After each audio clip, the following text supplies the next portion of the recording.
All right, we got to go live on YouTube here because I'm running a couple minutes late here. Hold on. Okay, go ahead. Hey, everybody on YouTube, what's going on here? Dave, I think I'm Dave. Yeah, I'm Dave. Let me just do a quick check here. Yep, I'm Dave. How are we all doing? I know we're starting a couple minutes late here, but I was just talking to our guest, Susan Masino. If you heard her a few weeks ago talking about rock and roll and AC/DC, oh my God, it was awesome. One of my favorite shows I have ever done on this program. And when she mentioned that she had a new book coming out, which actually dropped today, you could get it. Okay. I'm like, fuck yeah, we got to have her back on. So Corin's the booking guy, lined it all up, did a hell of a job, and here we go. Let's give a quick shout out to everybody here. The beautiful Tina Smith, the Ronald Penton, gorgeous Becky Belling is here, along with her gorgeous Worsley. Jurassic Joey, good to have you here. You know we can't start a show without Brett Lewis here. Bees Nest, good to see you. Eva, you're looking fantastic. Yes, you are. Always a pleasure. Cat Chaser, thank you for coming on in once again, my beautiful friend. Dawn, how are you? Thank you for joining us. You're just Dawn. Early morning Dawn. That's what we're going to call you. Millennium, good to have you here, my friend. Thank you for coming on in. Molotov, always a pleasure. Who else? I said Worsley. Said the Jim Christie, everybody. Rob K and the Scoreboard Lounge. Good to have you all here. We're going to have a plethora of drinks tonight. Yes, we are. Philip Matlock, the Philip Matlock, everyone. It's always a pleasure. Dirty Filth, good to see you. Denali Princess, you are looking dynamic and gorgeous tonight. Look at you. Scotty Eisner, you're looking healthy and svelte as per usual. Ghost 66, you're looking like a beautiful ghost. I'm in a beautiful mood tonight, everyone. Anthony Foster, New York Anthony is here, everyone. Rich Hilke, yes, Rich Hilke is here, everyone. Chef Chemist, otherwise known as Chefist. The greatest chefist of all is here tonight. What the heck? What the hell? Good to see you. Renee, you're looking gorgeous. Nilbog, thank you for coming on in, my friend. Always a pleasure to see you. And I think we're caught up right now. And Susan Masino is here. Hi, beautiful Susan.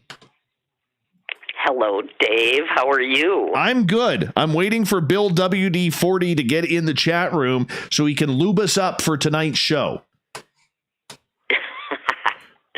Oh yeah, it's going to be a ride. Oh, so if it's anything like the last one, this show is going to feel like it's about 7 minutes long. There's Bill WD-40, everyone, in the Spreaker chat room. Yes, we are officially lubed up for tonight. Spookles the Cat is here. The Wonder Woman behind my social media. Spookles the Cat. She is amazing. I love her. Triple M is here. Donnie C. Sweet Donnie C. Super Mario. Good to have you here. Lafreniere. Yes. Are you related to Alex Lafreniere, who will go first overall in the NHL draft? Just kind of curious. Fabster and Grandma Rose, how are you? My hair is looking beautiful, Grandma Rose. I love you. She's 96 years old, Susan. Listens to this show. Well, hello, Grandma Rose. Exactly. We love Grandma fantastic. Rose. We love Grandma Rose around here. Okay, we're going to kick things off. The music is on. Remember to hit that subscribe button. Remember, you can do a little shopping at the SOR Vault. Sign up for our Space Travelers Club for $5 a month. We're going to have one hell of a show tonight. Be prepared. Put your seatbelts on because it's going to go real fast. Hi, SJ. Hi, G Girl. Here we go, everyone. We're going to do this thing right now. From the mountains of central British Columbia to you listening around the world, this, my friends, is Spaced Out Radio. I am your host, Dave Scott, sitting in the captain's chair of SOR headquarters. We welcome you to tonight's show on our terrestrial affiliates around North America and digitally on TalkStream Live and Revolution Radio. Now, if you want to take a listen to our archives, they are free at youtube.com/Spaced Out Radio. Just do me the favor, hit that subscribe button. Follow Follow us on Twitter at Spaced Out Radio and on Instagram at Spaced Out Radio Show. Our website is spacedoutradio.com, where we have a plethora of features for you, including rocking out to Bumblefoot and reading up on Captain Shirk's SOR Newswire. Tonight's show is brought to you by Chive Charities. Help make the world 10% happier by visiting Chive Charities today. You can find them on our website. I got to tell you, just a few weeks ago, we did one of my favorite interviews that I had ever done in almost 6 years of hosting this show. Susan Masino has been a rock journalist for over 30 years, written 6 books, created and hosted the 94.1 JJO Local Stage radio show from 1997 to 2004. She has produced 8 local music compilation CDs. Masino has also appeared in Van Halen DVDs, the early years, and the Let There Be Rock, the movie. Her book, The Story of AC/DC Let There Be Rock, is now published in 11 languages. Most of her life has been interested in the paranormal as well.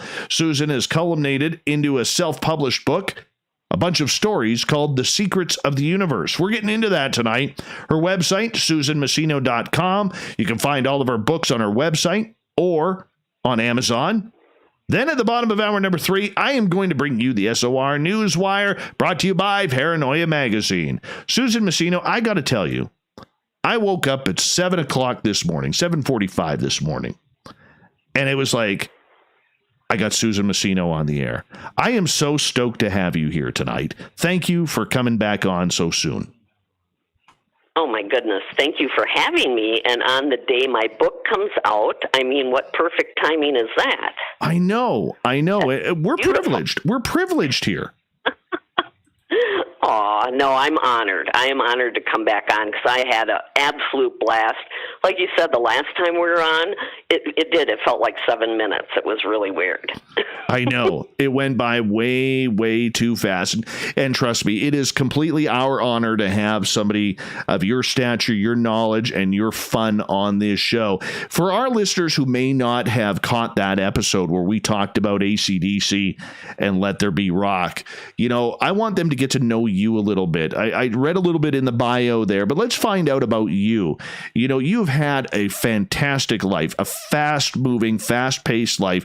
How have you been able to keep your sanity through the life of rock and roll? Oh, I would say I lost my sanity to rock and roll a long time ago because I love it so much. And I grew up on music in general, actually. My parents owned a ballroom when I was born, and my dad said that was my babysitter, was the jukebox. So I love all kinds of music, but then when I started writing in the late 70s about all these great, incredible bands, everybody, AC/DC, Van Halen, Cheap Trick, Kiss, all of these huge, and ended up 30 years later still huge. It's been just a ride and such a privilege to get to know a lot of my idols, and I'm always fascinated with performers and music because of course I'm a frustrated drummer. I've always wanted to be a great rock drummer. I know that feeling. So I've got 3 guitars. Yeah. I got 3 guitars in my studio right behind me. And I know one chord. See? One chord. Oh, yeah. No, I can play the blues on the drums if I'm drunk. So, small. It's not great, but it's something, right? But, I've just been really, I guess synchronicity has played a lot of a role in my life. And the fact, and however much it's entwined, when I met AC/DC back in 77, I was trying to get in the door of a local paper. I was a girl, so they weren't interested. It took me a while, but it changed my life because I got to meet all these bands. I got to interview, some of the biggest rock stars in the world. Got to know some of them, actually. Some I still remain in contact with. And it's been like a dream for me, when you think you did the coolest thing and then there's something else that happens. So I am working on a book called Stories to Tell because I have like 1 billion of them. So it's going to be like a couple volumes. You're like the kid back in the day, back in the days without bike helmets and we built our own jumps that would always take the biggest leap. Pedal your heart out and hit that jump, flying over 3 friends laying on the ground. I could totally see you being that person. Well, it's funny that you said that because I used to have, my bike, and I found a hill back in the woods up in Madison, Wisconsin, and I mean, Evel Knievel, I don't know if I'm related, but it was a total drop off, and if you took it just right, you could go all the way down and hit the ground and keep going. And I did it more than once, but the last time, naturally, was I completely crashed, like in a very big way. Didn't break anything. But after that, I was like, yeah, that's not so fun anymore. So, yeah, I am that kid.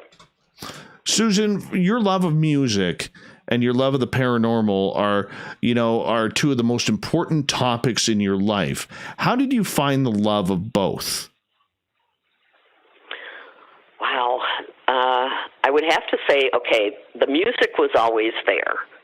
Because even my grandmother, that's why I know Hank Williams so well, is because she always played his greatest hits album in her home all the time. But she's the one that told us one night as we were going to bed, we're laying in the dark, and I'm like 5 years old, and we learned the Lord's Prayer, and we always said that, and then she'd tell us stories. Well, and she was a straight shooter kind of a grandma, so she didn't really, ice this over in any way or sugarcoat it. She told us about the night that her mother appeared to her after she died. That she came into the bedroom and said goodbye to her. And I knew my grandmother would never lie about something like that. So that was it. That was like setting a fire that never went out. Because I was on a quest from that age on to prove, is there life after death? Is that real? And I'm always learning every day something new. So, yeah, I love the paranormal. Because, we're living in have you noticed, are you waiting for Rod Serling to step out and say, because we're in the middle of a Twilight Zone episode about now with everything? I am waiting for anything, Susan. Anything. You know what? I am so jonesing to get down to Las Vegas and party my ass off that, watching the Canadian border be closed to the United States is driving me mental. Oh, yeah. I need that fast-paced rush. I need that loud music. I need that rock and roll. I need that flavor of people around me. And I am stuck around a forest where I can't even find Bigfoot footprints anymore. I'm getting pissed off here, to be absolutely blunt. Oh, no. Yeah. No, I'm in the middle of, I live outside of Savannah, really in the middle of nowhere. And it's very rural out here. And I'm waiting, beam me up, I go out there on my deck, I'm looking for a ship. I'm like, how come everybody else sees one? I'm ready to go, I've got my bags packed. Yeah, that's what most of us ET contactees say as well, that. Yes, and anytime. I'm kind of irritated that I haven't had any contact. Nobody's dropped a note off, not anything, not like some hope. I mean, anybody could show up at this point. I mean, I think Jesus is not having it. No. He, honestly, if you were Jesus, what would you do? This is one of those moments where I could literally see our Lord and Savior Jesus Christ having his hand in front of his eyes and grasping his forehead and just shaking his head, saying, "What the hell did I create here?" Honestly, we suck. Yeah, we totally suck. No. But we love each other. We do. Oh, we do, but he's not, I mean, of course I've got, I do stand up, so I'm thinking, Jesus is totally not showing up, he's already had a meeting about it, it's been talked about, but he's like, look what happened the last time I was there. I mean, come on. You want me to show up now? I don't think so. I mean, if I were him, I don't know. Oh no, you catch an Uber to another planet. That's what you do. Yeah, exactly. You catch that Uber and you go as fast, that Uber rocket ship, and you go as fast as you possibly can. Susan, I want to ask you about the paranormal. When did you have your first paranormal experience? Oh, well, when I was little, I didn't realize that that's what they were. But as I fell asleep at night, this was when we moved up north in Wisconsin, very, very spiritual area, lots of effigy mounds, the Native American history. And that's when we lived up there is when two things happened. One is when I would fall asleep at night, all of a sudden the door would get like 100 feet tall and the windows would get 100 feet tall. And I'd be up at the ceiling, and it would terrify me totally. And I didn't know I was out of body. I was actually having an out of body experience, but I didn't understand it. And then I had people, and I call them people because I didn't see them, but they could talk apparently. They used to come into my room at night as I was falling asleep and talk to me and tell me things that I apparently was supposed to be paying attention to. And I remember one night I sat up and yelled at them, and I said, to keep it down because my parents would hear it, and then I'd get yelled at. So that was the beginning. But I'm an empath. I do a little remote viewing. I have had many prophetic dreams. And now that we're ascending, have you noticed that it's crazy? It's like I'm driving the other day and I'm listening to a song on the radio and I'm thinking of Cher all of a sudden. Cher pops in my head. And I'm thinking, oh man, she's so cool and, she's so beautiful and all that and everything. And the next song came on was Cher. That's weird when that happens. Totally weird when that happens. Well, it keeps happening lately. It's really stepping up, I think. Well, you know what though, it's funny because more people are having those types of synchronicities, and we really, really need to embrace those. We need to embrace that weirdness, that strangeness that is happening around us, because let's face it, about half an hour before showtime, I was talking to one of my listeners who reached out, and I have a few people that I allow to reach out, and I don't mind helping them or whatever. And one of the things that I explained was, if you're empathic at this time of where we are on the planet with everything that's going on with the pandemic and then the political side of everything, we are getting beat up. The worst thing you can be right now, and I'm sure you'll agree with me, Susan, on this, is an empath. Because all of us empaths, it's like right now, it's like having your hands tied behind your back and allowing Mike Tyson to go 15 rounds with you. Oh, yeah. Yeah, no, it's pure hell. You have described it very well. It is, because I call it the roller coaster of anxiety, because I get waves of it. Like I'll be coming home from the grocery store and burst into tears before I get to the parking lot. And I let it, I give it a good cry, I let it pass, and then I go on with my day. But it's sad because a lot of people are very scared, and there's a lot of crazy stuff going on. How do you deal with it? Not good. How are you controlling your own emotions, your own abilities to make sure that you are staying sane through this entire thing? Well, I don't know if I'd say I'm holding on to my sanity completely. I have days, believe me. I have days. I said one time I was so mad at myself, I stopped talking to myself. So, I'm alone a lot. So I have a lot of solitude, and it kind of feels like solitary confinement, only I can leave. Although I can only go to a store with a mask, and then I have to come back. So it's It's meditation, it's faith, it's my friends. Oh, my God, all my girlfriends. Shout out to Tamara and Dawn and Dawnette and Jennifer, Terry. I have a team of beautiful ladies around me, and I always have someone I can call, too, and say, I'm losing it. Tell me, talk me down. So, yeah. No, I have those days where it's like I'm hanging off the ceiling, and it's crazy. I mean, I didn't think I'd ever live to see the world in the condition it's in right now. I really didn't. Nobody did. This is why we're all having such a brutal time with this. I mean, this is not fun right now. And add into the fact, if you're empathic in any way, it's like, I mean, this is a worst case scenario double mint gum, because we're doubling our pleasure and are doubling our misery at the same time. Oh yeah. It's more challenging, than a lot of other things that we've gone through. There's wars and natural disasters and things like that, but I think the lockdown part of this whole thing is the worst part, because people are used to talking and being social, and we're being pretty much told that we can't do that anymore. And I don't know how that's going to work out.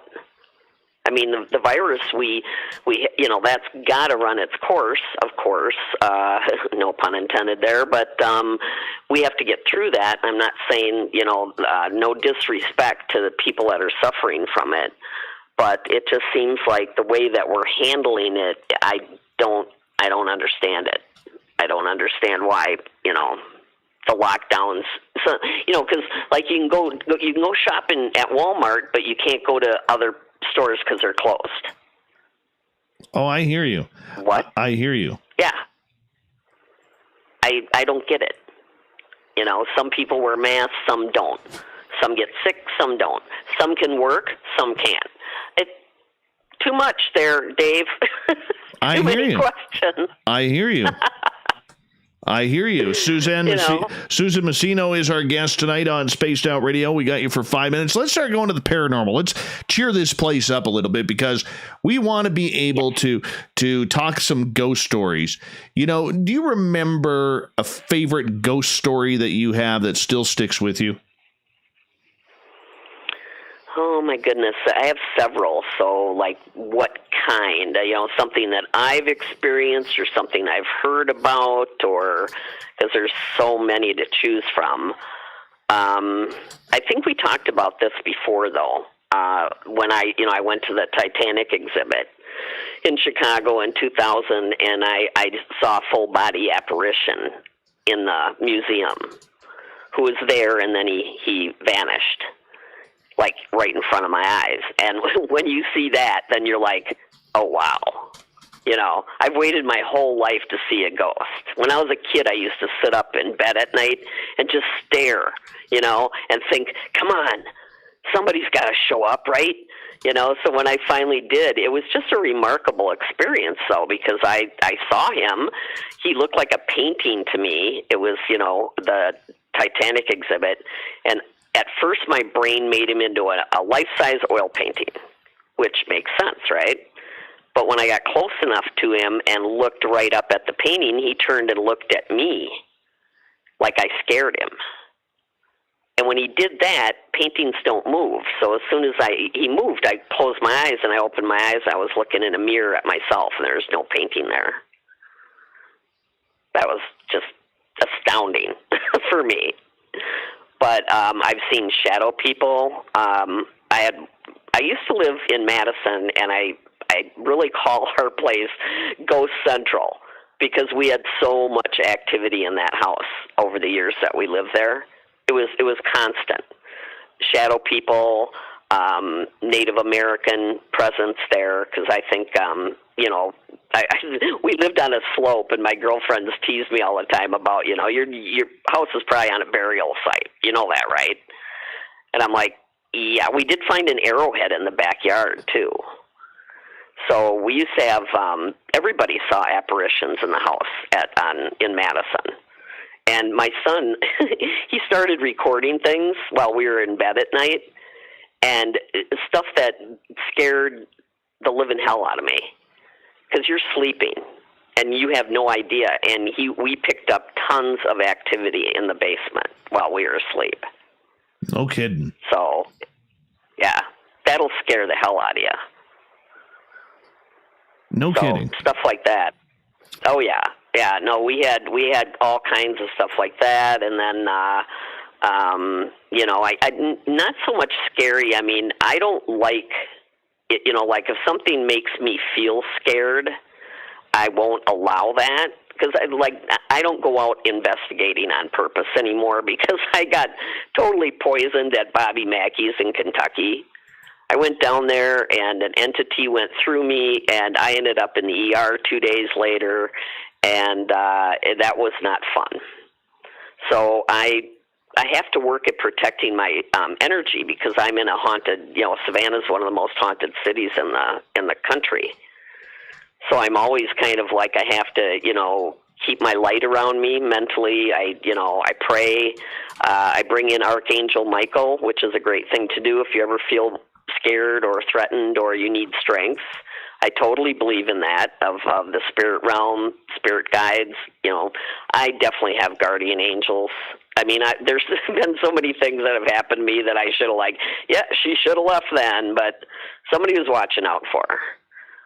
So I've been very lucky that way. I think rock and roll has given me a lot of that. The fans, the music, the bands, the love of the music. That's all, it just gives back more love. When you have been touring around with bands, and you have toured all around the world, and we got about 45 seconds left, did you ever have any paranormal experiences on the road, backstage, on the stage, at concerts? I never really toured with any band in their bus. Okay, I got to clarify that. No, I understand that, but you have traveled to shows. Yeah. Oh yeah, and I'd say the most prominent was the first night that I saw Brian Johnson play with AC/DC. It was very emotional, Back in Black tour, and I had not seen them yet without Bon, and I know Bon was standing right next to me that night. It was so just goosebumps all over. I cried a little bit, and they always say that though. He's always on stage when they perform. The whole band talks about that. So that's a pretty cool thing. Bon he may be in a different dimension, but he's not gone. Rock and roll, it never dies. Susan Masino is our guest tonight on Spaced Out Radio. Rock and roll is no noise pollution. Oh, no. Let's just continue to rock.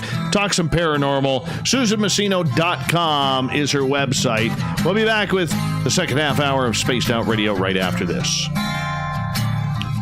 That's a good start. Solid start right there, Susan Masino. Yep, we did okay. We did. We survived another one. Oh no, that was like I said, I have so many stories that sometimes I'm like, oh my God, which one do I want to talk about? Because it's just crazy, But my life is like you said, we were talking about synchronicity. Everything has been I love that's my favorite subject is synchronicity. Because once you learn, you kind of pay attention to it and ride the wave of it. Then that's how you start. I think you get into the manifesting because you're going with the flow of the energy. So those little synchronicities show you that you're on the right road. Very true. Very the fun true. Part. So how's the chat room going? I'm in the other room, so I don't get distracted. No, it's all good. It's all good. We got 89 people in there so far. And that number is climbing. Awesome. We're going to have to restart the show because our good friend Jose and Reverend Keith have just showed up. So now we got to restart the entire show. This is cool. I love that. And do we have that bar in Michigan that's yes, or did the they scoreboard bar when we use the word plethora, and this is just a practice round. Oh. Okay, we use another one. Yeah, we use the word plethora. Bigfoot Rob there. He's going to be buying a round. So we may not use the word plethora tonight on a test, because we may cost Rob a lot of money. A lot of money. And I could, it's funny because I could hear the entire place go boo right now. Don't worry. We will get your drink on, Scoreboard. Yeah, really. Yeah. Oh my God, that's so funny. Oh yes. Hold on, I got a bunch of text messages from him here. All right. Who's handling? Brittany's handling. Brittany's in charge. The lovely and talented Brittany at Scoreboard right now. Let's give her a shout out. Brittany, everybody. Everybody at Scoreboard. Give a little clap for Brittany there. There we go. Take a bow, Brittany. You're doing great.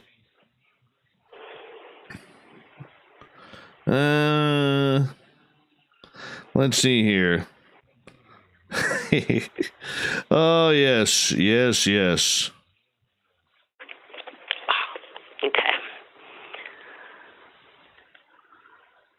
Trying to sign in here, so I'm going to have to do a password thing. It won't let me in so I can comment. Should have done that earlier. Hi, Devin. Ooh.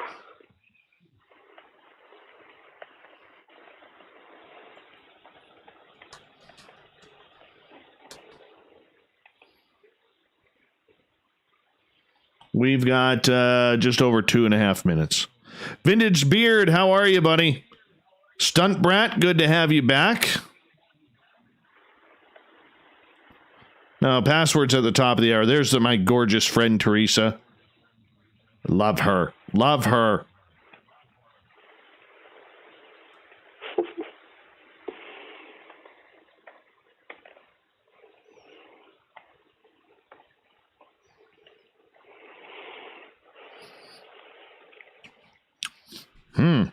Plethora. Let's get this shit going. Plethora. Come on. Brittany, Rob, get around going for everybody. You got earbuds in? Ron, if you notice, because you're watching on camera, I got headphones, not earbuds. I don't know if you've noticed that. Hey, Ross, good to have you here, man. This is like the longest commercial break ever right now, and I don't know why.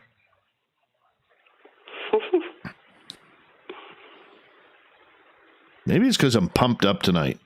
I am pumped up. There you go. Yeah.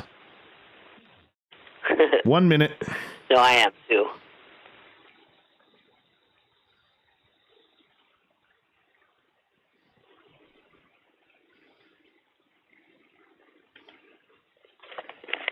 Oh, we've been joined by the gorgeous and talented Teresa Davis.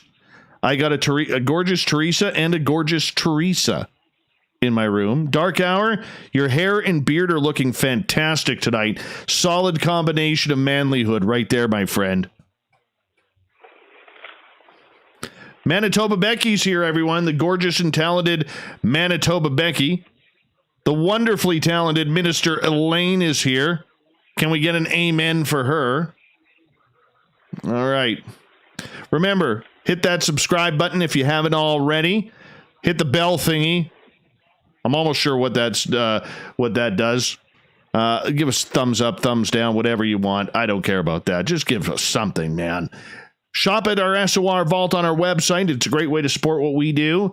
And, of course, do a little join the Space Travelers Club for like $5 a month. Come on, it's not going to kill you. Northern UFOs, good to see you here. Here we go, everyone. Music is on.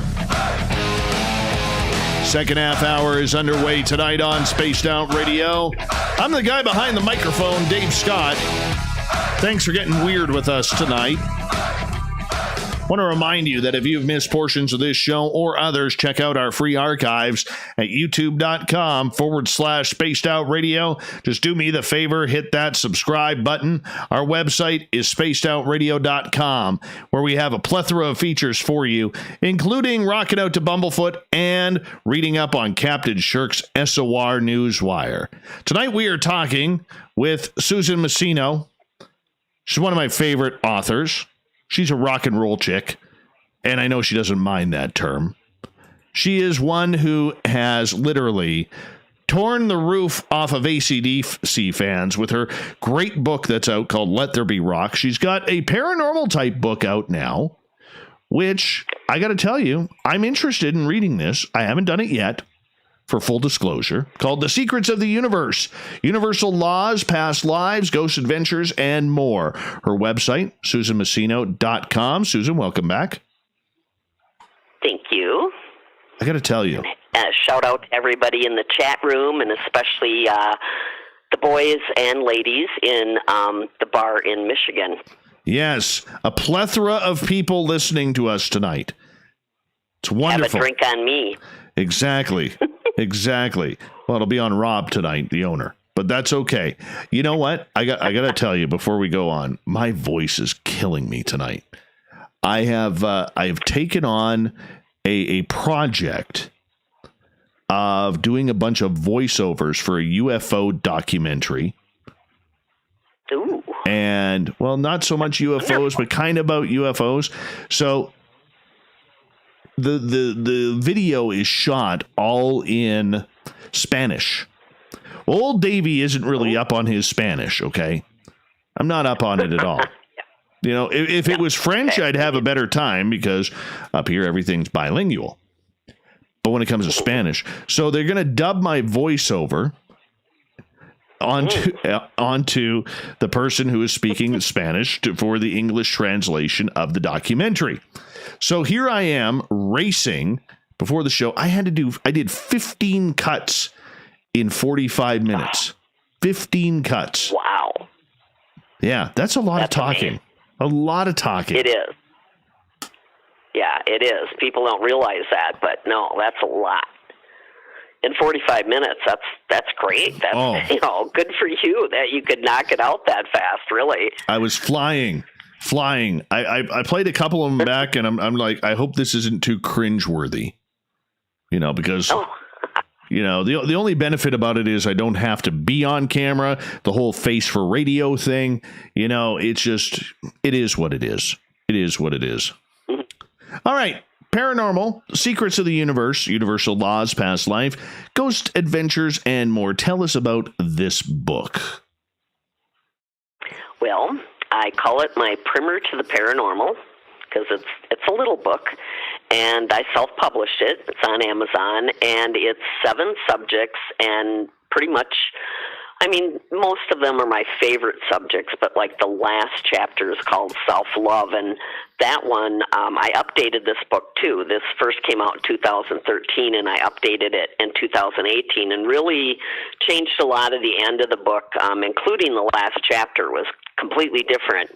And that one's kind of channeled, but it's, it's a little numerology. You've got, some universal laws, ghost adventures, past life stuff, and of course the first, chapters on synchronicity. And as we were talking earlier about that off air, about the fact that if you get into the flow of synchronicity, how you notice the same number, over and over again, or you're thinking of something and all of a sudden a truck comes by and it says that on the truck, fun little things like that shows you that you're exactly where you need to be at that moment. Very and true. That's really fun. Yeah. Very true. So then you kind of let go because, especially if you're late and stuff for something, and then I always laugh because then I'll see stuff like that, like a repeating number or whatever, and it's like, oh, you're okay. Obviously maybe you missed something that you didn't need to be out on the road yet for that. So, you gotta go with the flow. I always told my son, the life is like the waterfalls, and go down the falls. Don't try to swim upstream. It is just really too hard. Makes it very hard. So with the fact that you have a bunch of ghost adventures on there, we're not talking about the television show. We're talking about adventures you've had with some of the paranormal. What's a ghost that you've had an interaction with that really, really sticks out to you?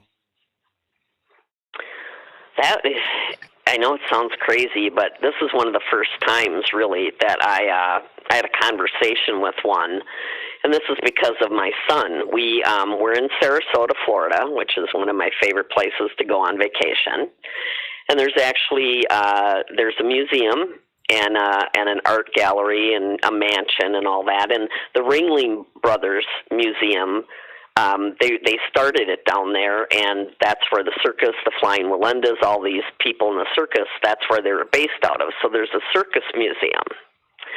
And we went in, and, you know, it's an incredible place. If you ever go to Sarasota, go to the Ringling Museum. It is stunning, to say the least. But so we're in the Circus Museum, and it's kind of dark and dingy a little bit. It's not very bright, and there's lots of mannequins with outfits on them. And I really felt like we were being watched, for one thing. We were in there alone. It was like a Sunday afternoon. It was myself, my ex-husband, my son, and his friend. And they were around like 10 years old, maybe. And so we're walking through where the high wire is. You know, they actually have the high wire. You go up the ladder, all of that. And as my son is walking through the room, he looks up and he says, "Hey, Mom, there's a guy up there." And I looked up. I didn't see anything. I looked up and I said, "Oh, okay." You know, and I just kind of didn't think anything of it, and we kept walking, and he said, "No, Mom, look now, there's a guy up there." And we got into the next room that had a cutout window where you could see in, and then there was lighting behind it. And I looked up, and I did kind of, you know, see something. It was kind of see-through, but it was kind of like something. I didn't know what it was at first, and I just kind of looked up, and I said, yeah, I think you're right, you know, kind of playing along. And my son, you know, he says, "Yeah, Mom, you see him, right?" And when I started doing that, this person started talking to me, which I think that was the first time I've ever had that happen, where he was very frantic, and he started telling me that it was all his fault, and he kept, like, I felt like he kept trying to repeat what happened to him to change it. It's very sad, and I didn't believe it at first because I kind of, like, laughed it off, like, you know, my son was like, "You can see him, can't you?" So then I asked him to describe what he looked like, and he looked like that to me in my mind's eye, and he was very upset.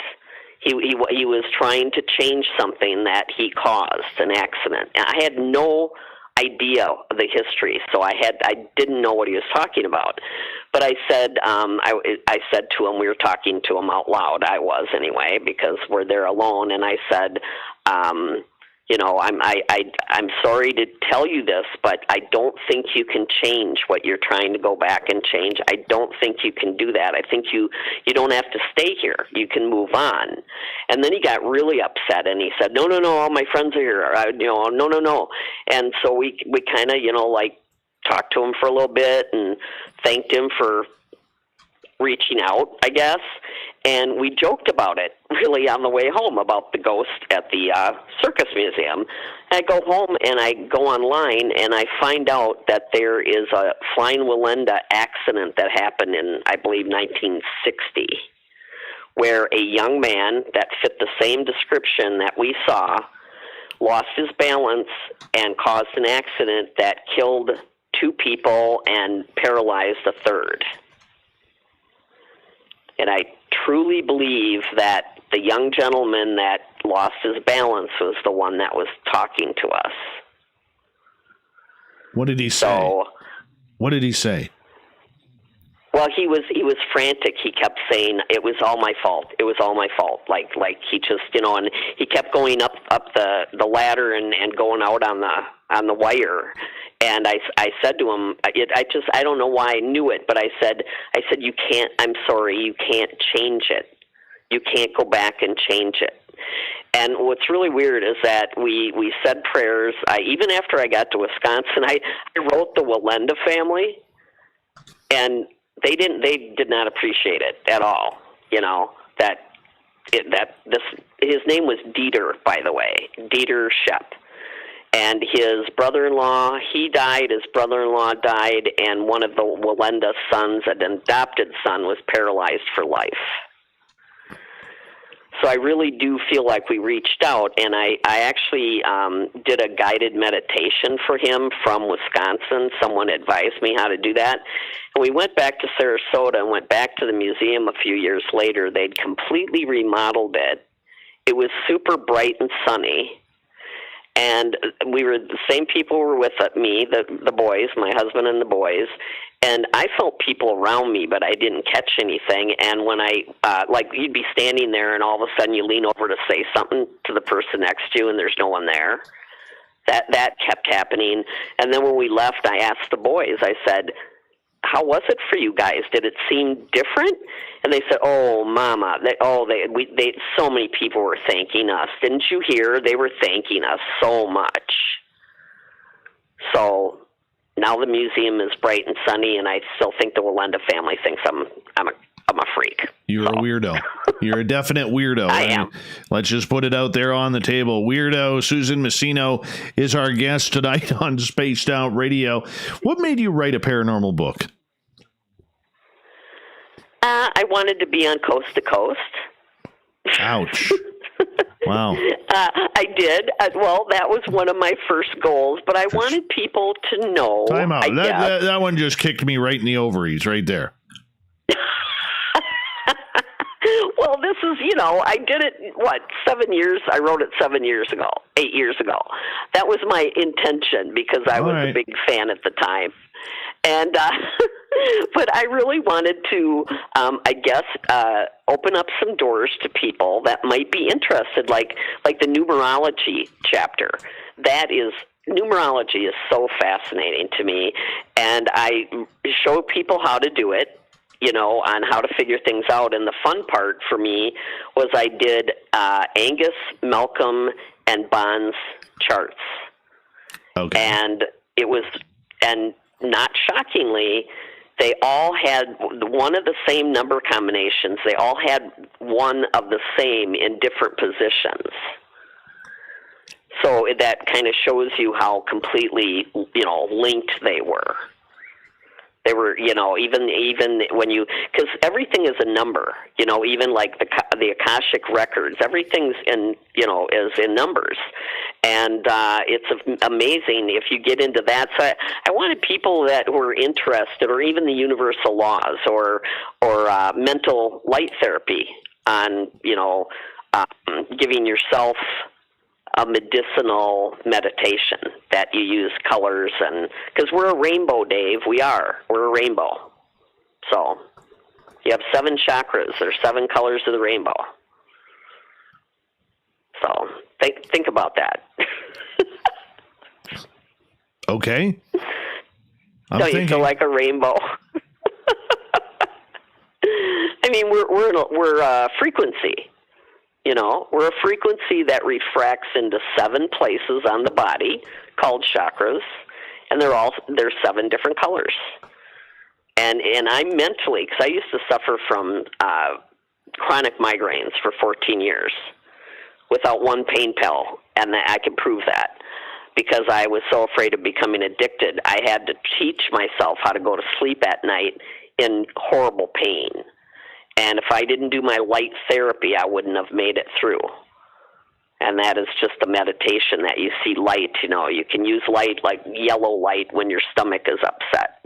Each color correlates to certain organs of the body. And you can learn how to heal doing things like that. Very true. Very true. So do you believe in self-healing through spirituality? Oh, yeah. No. Have you experienced that yourself?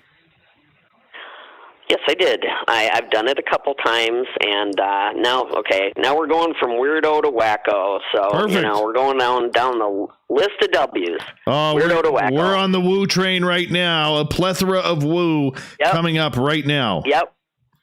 Woohoo. Okay. I came back. I lived in New York City for a while. Came back to Wisconsin with horrible sinus infection, sore throat. Really bad, not in good shape. And I had asthma. I had developed asthma. And I ended up on the inhalers, And for some people, maybe they like those things, but I hated the inhalers because they make you super shaky. Like hyped out to, I hated it. So I spent at least a year, if not longer, every night of falling asleep. I did with using green light for my lungs. I did a meditation, and when I got to the point, like when I felt out of breath and I wanted to use the inhaler, I would sit down, I would calm down, and then I would visualize the, whatever, the thingies in your lungs. Wow, great medical term there. Opening, they would open. I would make them open back up. And over a year's time, and I have, I go through breathing tests every year, I cured myself of asthma. It went away. No kidding. Just through meditation. And even, it took me at least a year, I'm going to say. Because I was determined that I wasn't going to have inhalers. That was not happening. And even my very cool allergist in Madison, who's now retired, he was one of the best.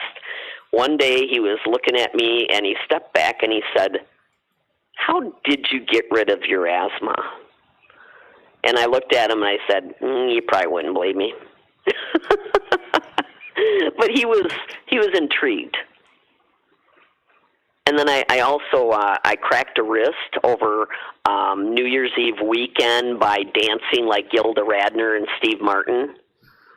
I was in a club, and I was being twirled around, and he missed me, and I hit the floor with my left hand first, and thankfully he grabbed me, and I got upright, but I had cracked my wrist. I ended up with a cast for the whole weekend, one of those big old, elbow to wrist hard casts for the New Year's Eve weekend, and I went to the surgeon on Tuesday, and I had told my son that I was going to heal it before I got there, and I wasn't going to need a cast.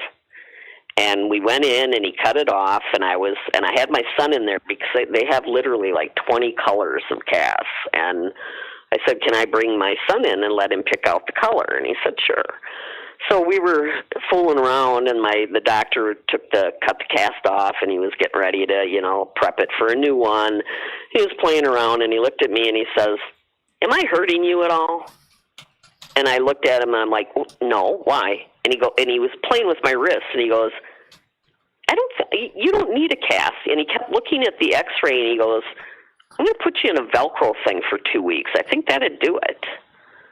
I looked over at my son and winked at him, and my son's, it's just his eyes are as big as saucers. And I did that because I'm a typist. I was working. I was writing. I can't be in a cast for 6 weeks. No kidding. That was not going to happen. So. Very true. Yep.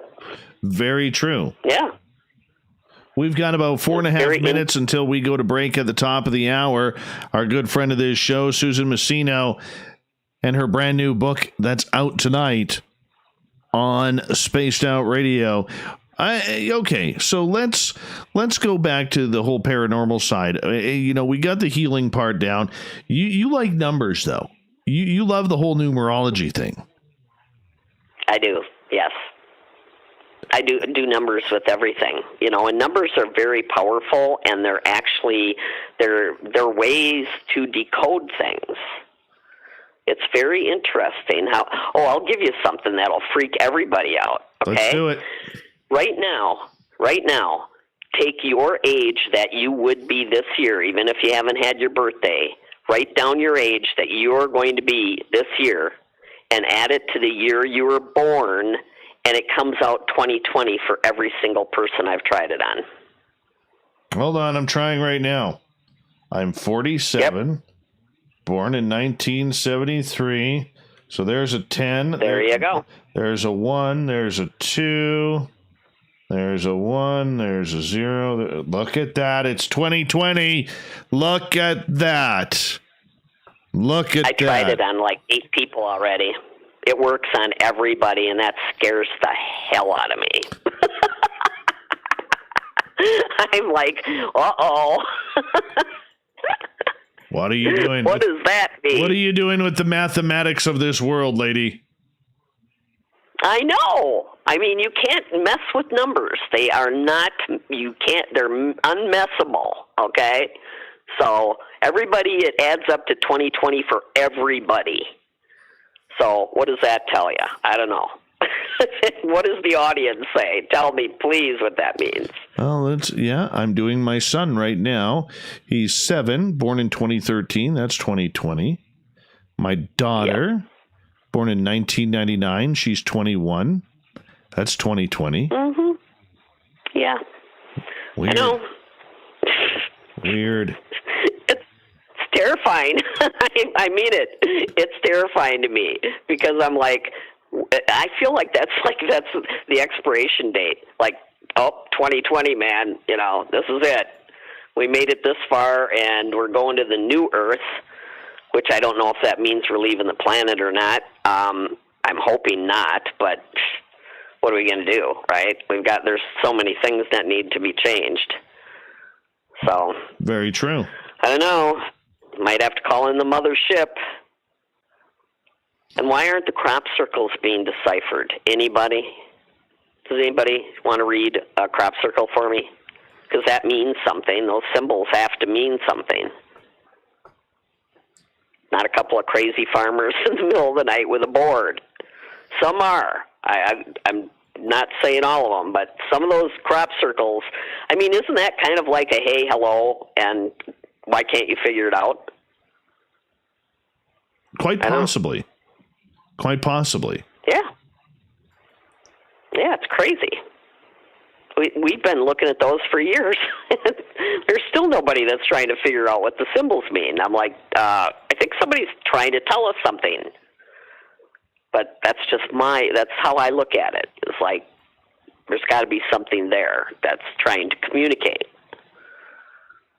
And we're like, nope, we're not having it. So, I don't know. How do you feel about aliens just hanging out? Don't scare you? Or you're talking to the right guy here. I'm a good fan of some aliens, okay? I like me some good aliens. Cool. If you can't have any aliens in your life is boring. Boring. Well, the Palladians, come on, they know how to get down, you know what I mean? There's so much we can learn. So I'm ready. I'm totally ready. All right. Well, let's get into some aliens and paranormal when we come back. How about that? Because we do have to go to break here at the top of the hour. Our guest tonight, Susan Masino. She's got a couple of good books out. Her new edition of AC/DC Let There Be Rock just dropped. She's also got a paranormal book out. The Secrets of the Universe, Universal Laws, Past Lives, Ghost Adventures, and more. You can hang out with that one as well. All of her books can be found at Amazon.com, so make sure you check it on out. SusanMassino.com is her website. More with the lovely and talented Susan coming up on Spaced Out Radio next. All right, my friend, I'm going to quickly run my dogs outside, and I'll be right back, okay? Yep, I'm taking a break, too. All right. Be right back, you two. Talk to you soon.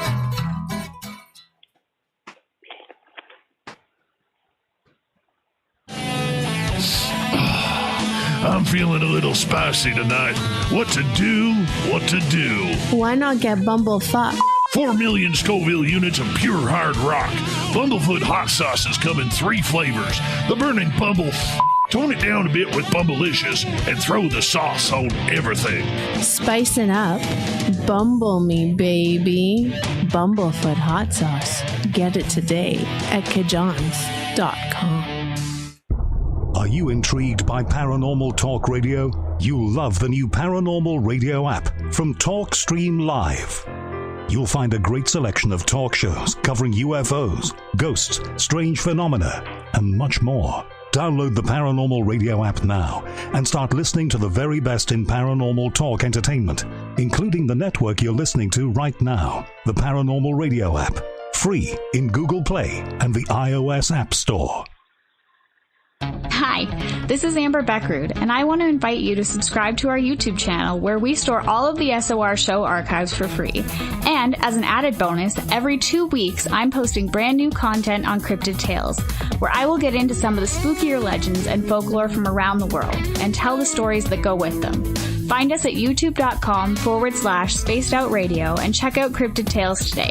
Drop a comment and let me know what you want to hear. See you there. We are scouring the world for the most intriguing stories of your day.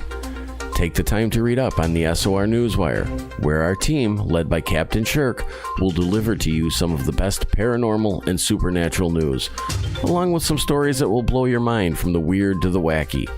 It's the news outside the news that piques interest, and that's what we're looking to deliver to you. The SOR Newswire, only at spacedoutradio.com.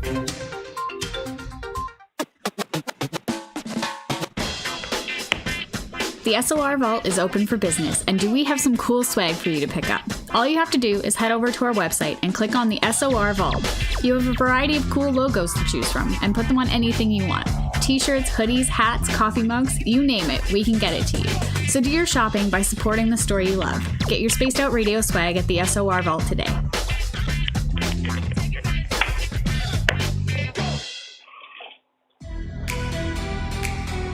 Are you an experiencer of something strange that can't be explained?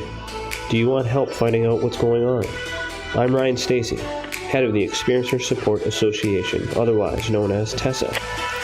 We've teamed up with Spaced Out Radio to investigate cases filled out in the SOR Sightlines report. We are independent and there's no cost to what we do. All we need is your experience. Let's find out what's happening together on the SOR Sightlines report. For the price of 1 cup of coffee a month, you can become an SOR Space Traveler. The Space Travelers Club is a place where you can interact with other listeners, either live during the show or on our great forum. We want your stories, pictures, comments, and ideas. You'll get live video streams, exclusive content, and be a part of our newsletter. Stay in touch with everything SOR.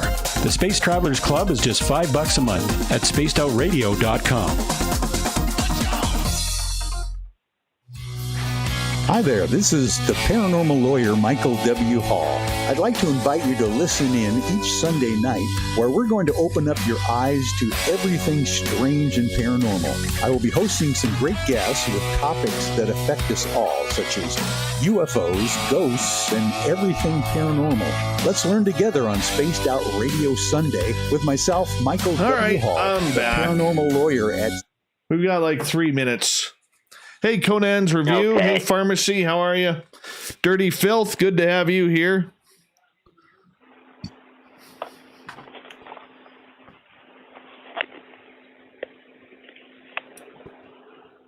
All right. Oob Yeah, to for Joe's some reason- man. There you go. For some reason, what?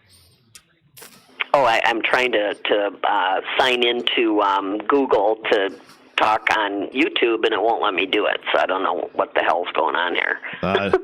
No worries. No worries. Yeah. Crazy. It's like there's always something, you know, some little glitch. Well, at least we're glitching together. Oh, I know. No, my God. There's so much to talk about. It's just insane. It really is. I mean, I don't even know what to think anymore. I used to have theories. Now I'm like, what the hell's going on here? True. John Dish, welcome to Spaced Out Radio again. All right. We have just over a minute here. Okay.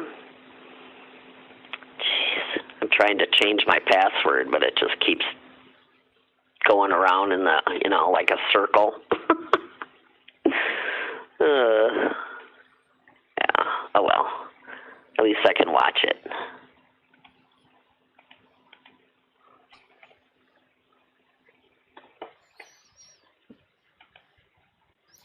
All right. 40 seconds.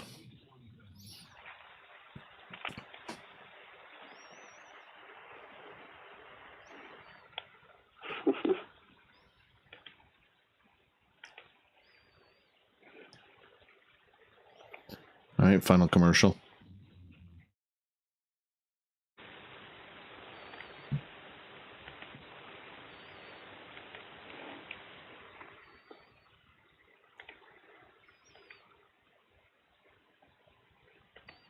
Bombshell says that adding your age to the current year will always add up to the current. Adding your birth year and your age will always add up to the current year. Yeah, I kind of figured that. All right, here we go. Music's on. At Spaced Hey, Out Gary, Radio. you're Dutch. And on Facebook, Spaced Out Radio Show. Welcome back to hour number 2 of Spaced Out Radio tonight. I am your host, Dave Scott. Thank you so much for tuning us on in tonight. We welcome back everyone listening in on all of our terrestrial affiliates around North America and digitally on TalkStream Live and Revolution Radio. Remember, you can check out all of our archives for free by going to youtube.com/Spaced Out Radio. Just do me the favor, hit that subscribe button. The Desert Clam has set the password for tonight in the SOR Space Travelers Club. Visgerant. Visgerant is your password. Use it wisely, space travelers, as the Clam sets a password each and every night right here on Spaced Out Radio. Our website is spacedoutradio.com, where we have a plethora of features for you, including rocking out to Bumblefoot and reading up on Captain Shirk's SOR Newswire. Follow us on Twitter at Spaced Out Radio and on Instagram at Spaced Out Radio Show. Tonight we are talking with author Susan Masino. She is best known for her book on AC/DC, Let There Be Rock. She's also written about the Williams family, Hank Williams, family tradition, and she has a ghost book out called The Secrets of the Universe, Universal Laws, Past Lives, Ghost Adventures, and more. Her website, SusanMasino.com. You can find all of her books on Amazon. My friend Susan, welcome back. Thanks, Dave. No problem. I'm still laughing about the number thing, so I'm like, duh, of course. We solved the mystery that tonight. shows you. We solved the mystery. Oh my God! No, that shows you how blonde I am. I swear, it's the funniest things. I write books, but some things I'm like so oblivious, it's not even funny. That's okay. My friends like to laugh at me. So we're going to get into some aliens here. Have you ever had any extraterrestrial encounters? Yes, I have actually. This is a first because I've never really talked about it before, and I have not written about it either because I'm not ready yet. But back in the 1980s, I went through a lot of abduction experiences and dreams that lasted for about 2 years. And they were very vivid and very, infuriating in a way because I realized that they were using me, basically. And I wanted to communicate with them, but then after I realized what was going on, then I didn't want to allow that anymore. So I haven't had a lot of it in my life since then, but there was definitely a period of time where there was something very, very strange going on. So, I've been on a spaceship before in a dream. Oh, tell us a story. This is what we love. Okay, this is pretty wild because this is when this was happening to me, and I ended up on a ship that a lot of people around me were taller and in robes, kind of. I couldn't see their faces, and everything on the inside was like the color of cedar, the walls and everything, and kind of a gold hue to the place. And I was walking down a hallway, and I opened the door, and I swear this is what I saw. I opened the door, and my daughter was on a table, and she was lying in 2 inches of saline solution, and I don't know why I knew this, but they were making her go through all her good memories, and they were recording them, and it was showing like a movie behind her on the wall. So I closed the door because I didn't mean to interrupt. That's how I felt. So I closed the door, and I kept walking, and I got to another door, And I opened that door up, and my dad was there, and he was on a table, and they were collecting all of his good memories. And I shut the door again, and very respectful, like, oh, you know, didn't know. And I went down into a circular room that was like a sunken living room, is what I'd say it was. And I walked down into it, and I got hit in the leg by like would be like a croquet ball, you know, right in the ankle. Ouch. Which hurt. Yeah, it was like, it really cracked me. And I kicked it. I kicked it aside like, well, what is this, right? And I realized that there's something I didn't realize at first. I got down on my hands and knees, and there were all these people that were about a foot tall. They're like the size of like a doll, like a Barbie doll. Only about a foot tall, and they were playing a game, and I had walked into the middle of the game. And when I saw that was what I did, I grabbed the ball, I put it back in the middle, and I said, and I apologized. I said, I am so sorry, oh my God. And then, and the next day I woke up, and I can still see it in my mind. I was in a ship for sure, and my dad and my daughter were there, and they were collecting her memories, or their good memories. And now you hear that, now they've got something that they're talking about, how they can record your thoughts, or they can record your memories and that sort of thing. So, and this was back in the 80s when I dreamed that. Oh, wow. Yeah, it was awesome, actually. Has it happened since? Well, there was a time period that, I'm just going to say it, but, and I've talked to other women that went through the same thing, but I got pregnant, and I was into my 4th month, and I lost the baby. I miscarried. But when the doctors, they have to do a procedure after that, there was no fetal material whatsoever,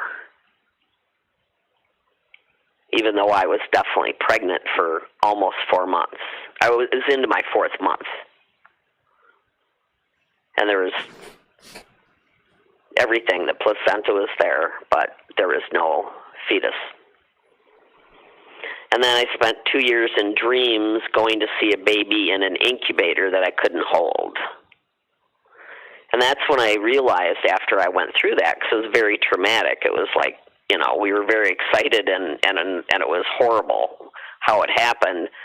But when I realized that that's really kind of what I think happened, that's when I got very angry and said, I don't give my permission anymore. I don't want to be part of this anymore.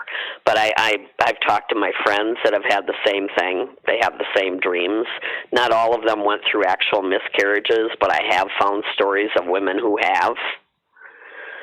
And it's a pretty heavy kind of thing, because most people think you're insane.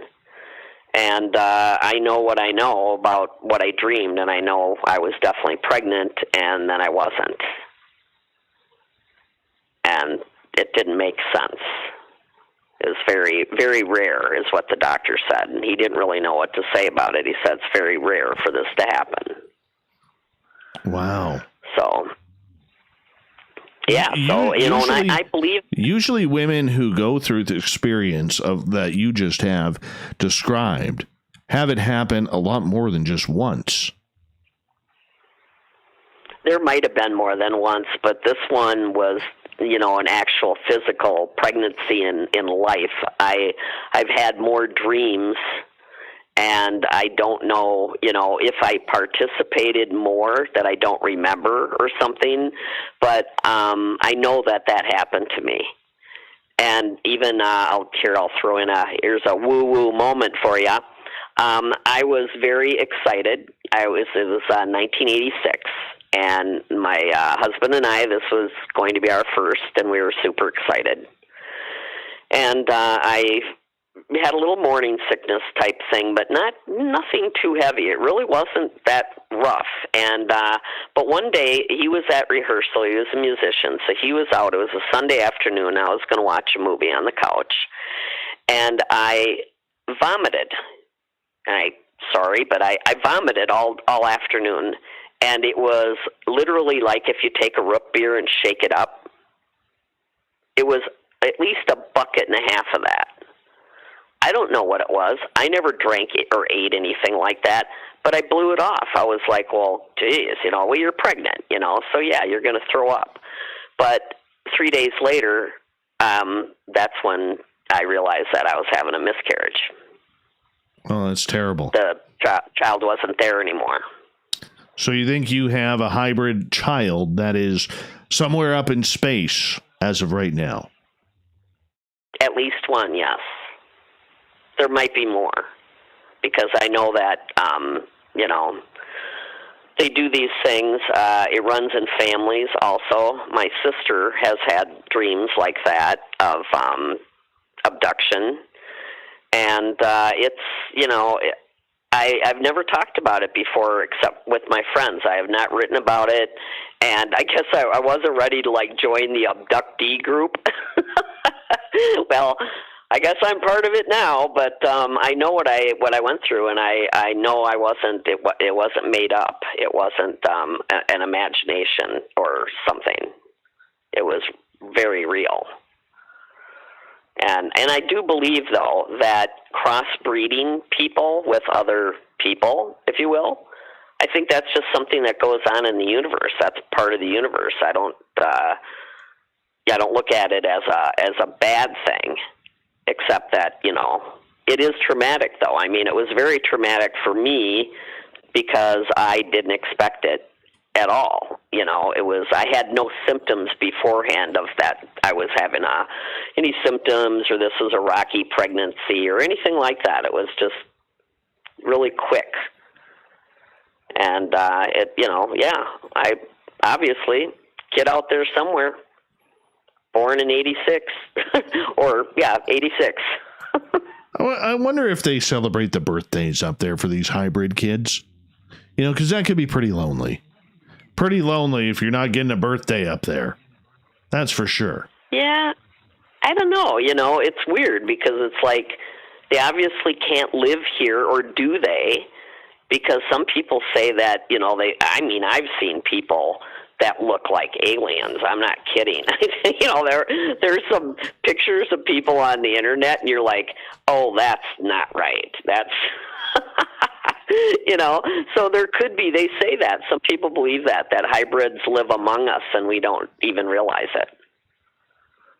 So that's also, very interesting. I have a question from Teresa in our chat room on YouTube, who is asking, have you had any Bon Scott messages come through lately, or any feelings of him being around you?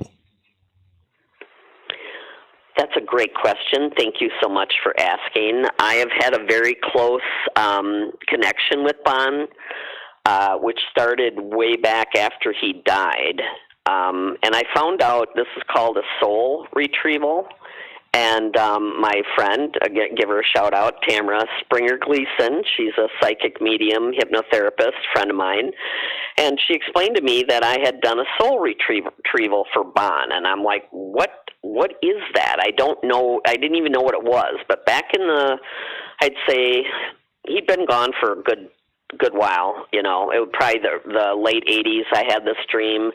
And I was at the place that he died, at the building where he died outside, and I went to a basement apartment that had no lights and no windows or anything. And Bon was there. And I was freaked out. I grabbed him. I said, why are you here?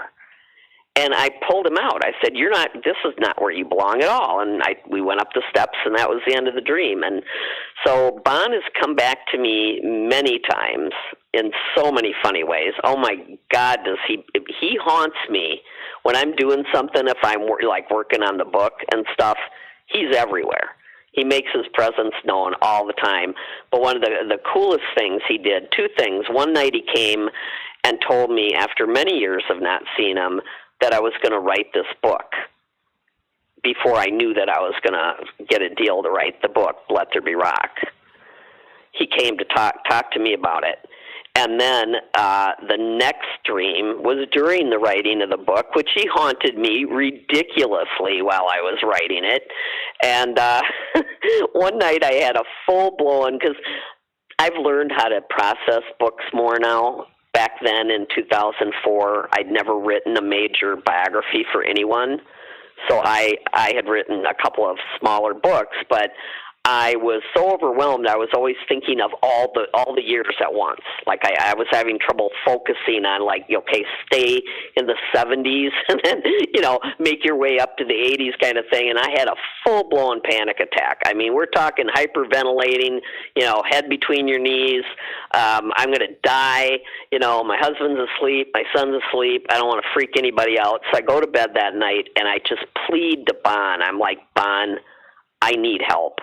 I need help. You got to give me some help here. I'm scared to death. I had a deadline. I was working for a major publisher. This is a big deal. On top of the fact that it was AC/DC, for God's sake. Everybody knows everything about them. And he came to me that night in a very vivid dream, and he was dancing around laughing at me. And he was saying, it's going to be fine, Susie. It's going to be fine. He said, the money will come. The book will be great. Don't worry about it. And then we were sitting and talking, and he said to me, when I get to be your age, and I said, wait a minute, you're older than me. And he laughed, and he goes, no, I'm not. I'm still 33. And we just had a good laugh, and I haven't had a full-blown panic attack since. That is awesome. Thank you for sharing. He helps me a lot. Almost like a guardian angel with bagpipes. Oh, he's everywhere. I swear. He makes his presence known all the time because he loves it. I'm so proud of him because look how big he is now compared to when he passed. Now he's huge to the whole world, and I know he's loving it. He was a character larger than life, that's for sure. Nicole is, we're going to transfer back into where you were talking about your ET abduction and potential hybridization. Nicole is asking, were there any crystals anywhere in these rooms that you were in when you were on craft? That's a good question, and I don't remember seeing them, but when I looked into the rooms where they were doing, the memory collection, if you will, I don't know why I knew that they were laying in saline solution to help, extract their memories, if you will, but I don't remember seeing any crystals. But I didn't look very long because I felt like I was interrupting, so I shut the door really quick. But I wish I had. That would have been cool. Yeah, no kidding. No kidding. Minister Elaine is asking what your blood type is because she's learning a lot about blood types recently. Well, you're going to love this. Only 1% of the people on the planet, in the U.S., have my blood type. I am an AB negative. So, which means I don't have the Rhesus monkey gene in my DNA. Me either. Uh-oh. Are you RH negative? No, I'm O positive. Oh, well, see, that's still good. But, yeah, RH negative means you don't have the RH factor in your blood. Yes. So, I came from the stars. I did not come from the apes. So. Right. I'm not. Sorry. Me personally, I've studied the whole blood concept. All right, that abductees have a certain blood type. I'm not buying into that. It's one that I don't believe. I think they don't do a blood test before they send you on your way, whether or not you're cruising through space or not. Don't believe that. Well, true, but I have heard that. I've met a lot of RH negative people that are psychic, and it's crazy because something like over a third of the presidents, even more, have the Rh negative blood type. So it is an interesting feature. All right. That I'd love to know more about. Shanna is asking whether or not you've ever gone through hypnosis or regression therapy to learn about these contact symptoms you've had. I have had some, mostly targeted. The stuff that I've had work done on is more blocks that I've had from this lifetime. But I would love to do a regression and go back and see, because the memories actually are so clear to this day that I think it would be easy for me, if I did do that, to kind of go back and see what else I see. But it's fascinating because you hear about it every day, that people are being abducted, and unfortunately some people don't get to come back, and that's the part I don't like. But we're dealing with different types of aliens. They're not just one. Very true. There's like supposedly there's like three types of the grays. Oh, there's way more. Way more. Is there? Oh, yeah. Ooh, okay. Yeah. You got that. You got the reptilians. Thank God for the Arcturians and the Palladians. But, they're supposed to be, like Men in Black, the movie, is supposed to be based on a true story. Well, I haven't heard that one, but I can tell you this. There's a lot of strangeness and coincidence around the movie Men in Black, and a lot of the legends that kind of come out with that. The problem with Hollywood is they screw up everything when it comes to aliens. They screw it all up. Oh, I know. Oh, they make them all spider-like eating monsters. Really? They all look the same to me. There's tons of different aliens. Why do they keep using one that always looks like a spider that's going to eat you? Well, I don't get it. This is a question for our Keith Andrews tomorrow night on the show. So we're going to have to hit up our Keith on that. So who knows? Who knows? If anybody will know, our resident ET expert will know. And, you want to get on the woo train, you come listen to our Keith speak. Oh, yeah, it's good. Real good. We got less than a minute to go here before we go to break at the bottom of the hour. Susan Masino is our guest tonight. When's the last time you saw a UFO?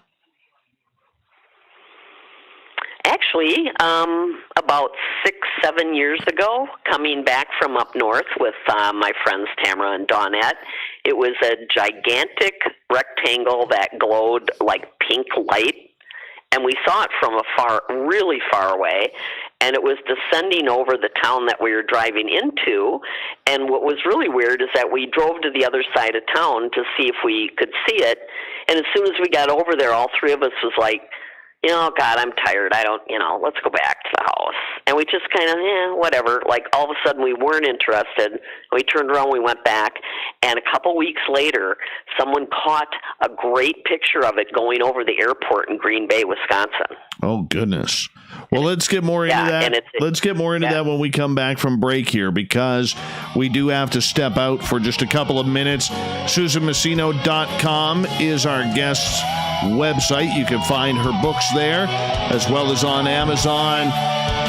We're freestyling it tonight with Susan Masino on Spaced Out Radio.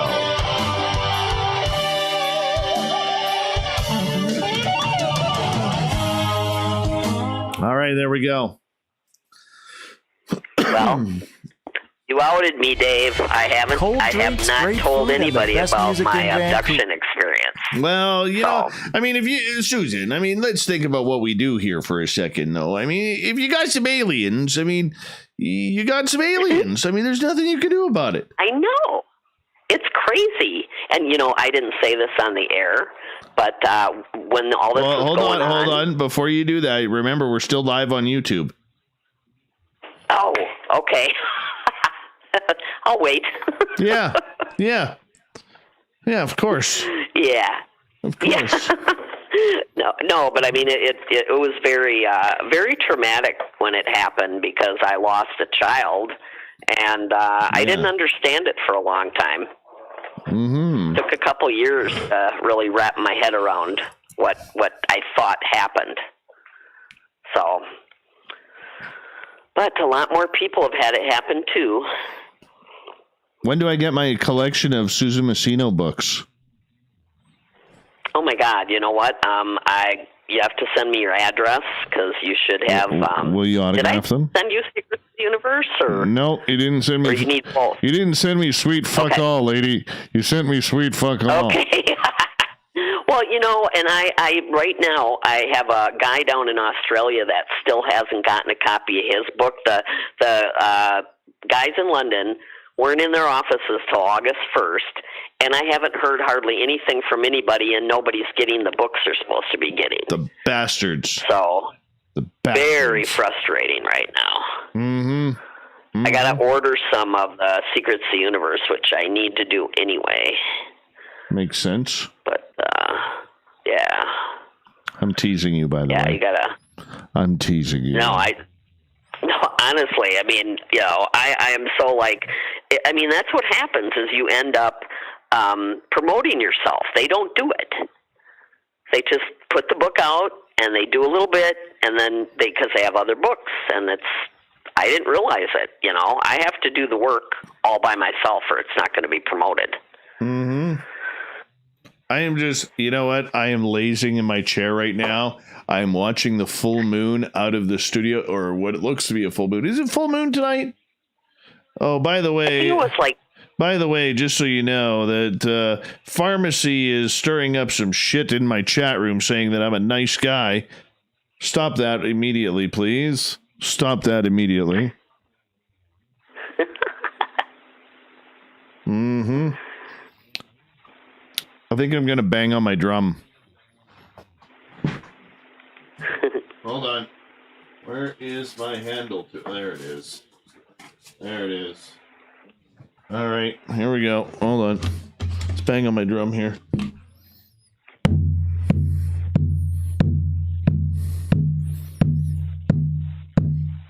It's a nice drum. My daughter made it for me. Sounds good.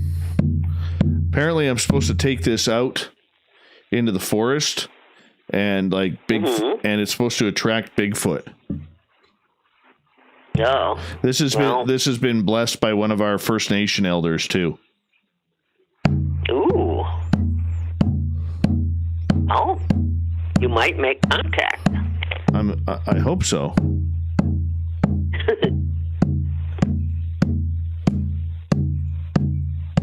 Oh, I feel good. So relaxing. Oh yeah. Oh, I know. Yeah. Very nice. She did a great job.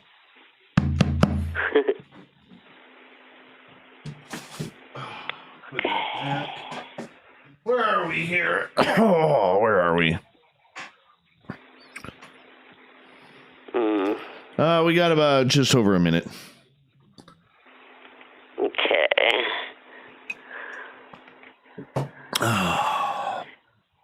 Yeah, for some reason I can't get into YouTube. So weird. My Google thing, it's not recognizing anything, so. That's all right. That's all right. Yeah. There are a bunch of weirdos in there anyways. Cool weirdos. Oh, we're up to 112 people. 113 now.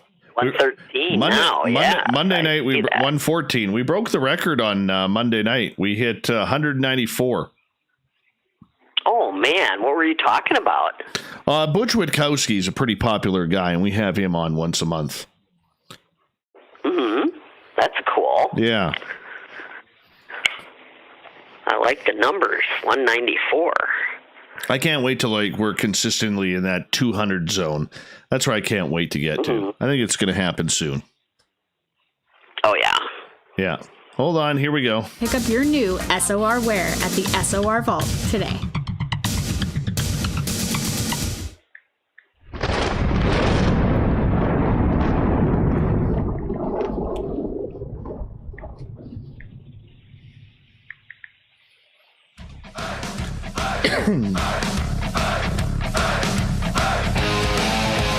We pass the halfway point of Spaced Out Radio tonight. I am your host, Dave Scott, hanging out with all of you at SOR headquarters. Thank you so much for tuning us in. I want to remind you that if you missed portions of this show or others, you can check out our free archives at youtube.com/Spaced Out Radio. Just do me the favor, hit that subscribe button. Our website is spacedoutradio.com, where we have a plethora of features for you, including rocking out to Bumblefoot and reading up on Captain Shirk's SOR Newswire. Follow us on Instagram at Spaced Out Radio Show and on Twitter at Spaced Out Radio. Susan Masino is our guest tonight.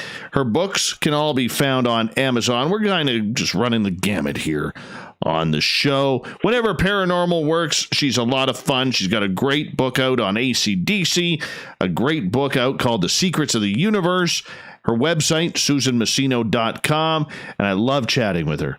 Brilliant, brilliant lady, brilliant writer. Welcome back. Oh, thank you, Dave. I'm blushing. Oh, me too. My goodness. Me too. I have a question for you, if you don't mind. Go ahead. Yeah, now I lost it. Oh, yeah. Stunt Brat is asking if you've ever heard of that weird disease called Morgellons. And what's your thoughts on it? I have, yes. That is supposed to be alien. That's just wrong. That disease is just wrong. So, no, it's got to be from the aliens. It doesn't make any sense to me. All right. So for people who may not know, it's when these weird, almost like fiber optic type fibers start coming out of your skin. And your skin is always itchy. A lot of people who have it have to wear cooking mitts or gloves on their hands, winter gloves on their hands, so they don't scratch their skin off. Oh, yeah. Like I said, that's so wrong. And look at all the creatures that people see. You can't tell me that all of them are coming from planet Earth. There's some crazy stuff going on out there. Isn't there? Especially up in Canada. Hey, what's wrong with Canada? What's wrong with Canada? You guys have everything. You have the Sasquatches, you've got all the best comedians up there. I mean, I love Canada. It's a great country, and but you've got a lot of history too. I think the UFOs have been up there as well. We've had one or two, and but yeah, I mean, it's just it's happening almost every day now. It seems like everybody has a picture of something that just appeared in the sky recently. Well, we actually, don't hear a lot about it. Actually, there was a stat that recently came out in the media that UFO sightings are up by 50% in the United States because with the COVID pandemic and people staying home more and not going out, they're going outside to enjoy a nice summer evening, and they're staring up at the stars, and they're seeing weird lights. Now, is it always aliens?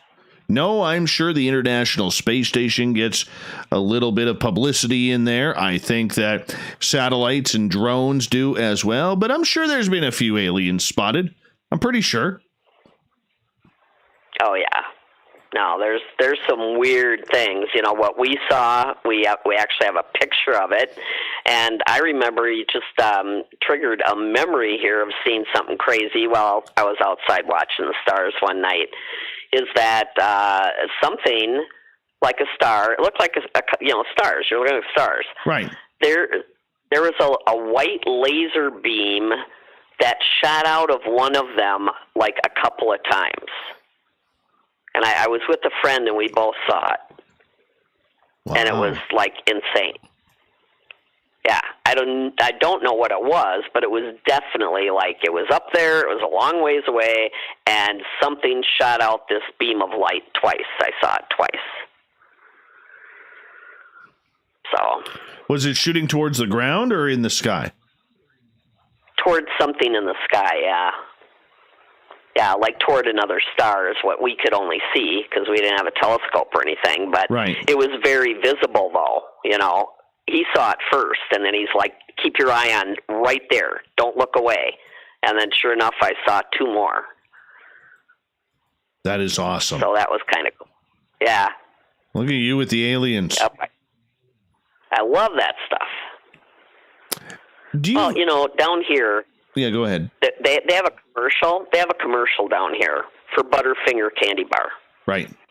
And there's 2 kids getting in their car, and there's 2 aliens across the road with a UFO, and they throw them some candy bars, and the UFO guys wave goodbye and take off. Now, they're trying to tell us something, don't you think? 2 plus 2 is not equaling 4 here for me right now. Help me out. I know. Yeah.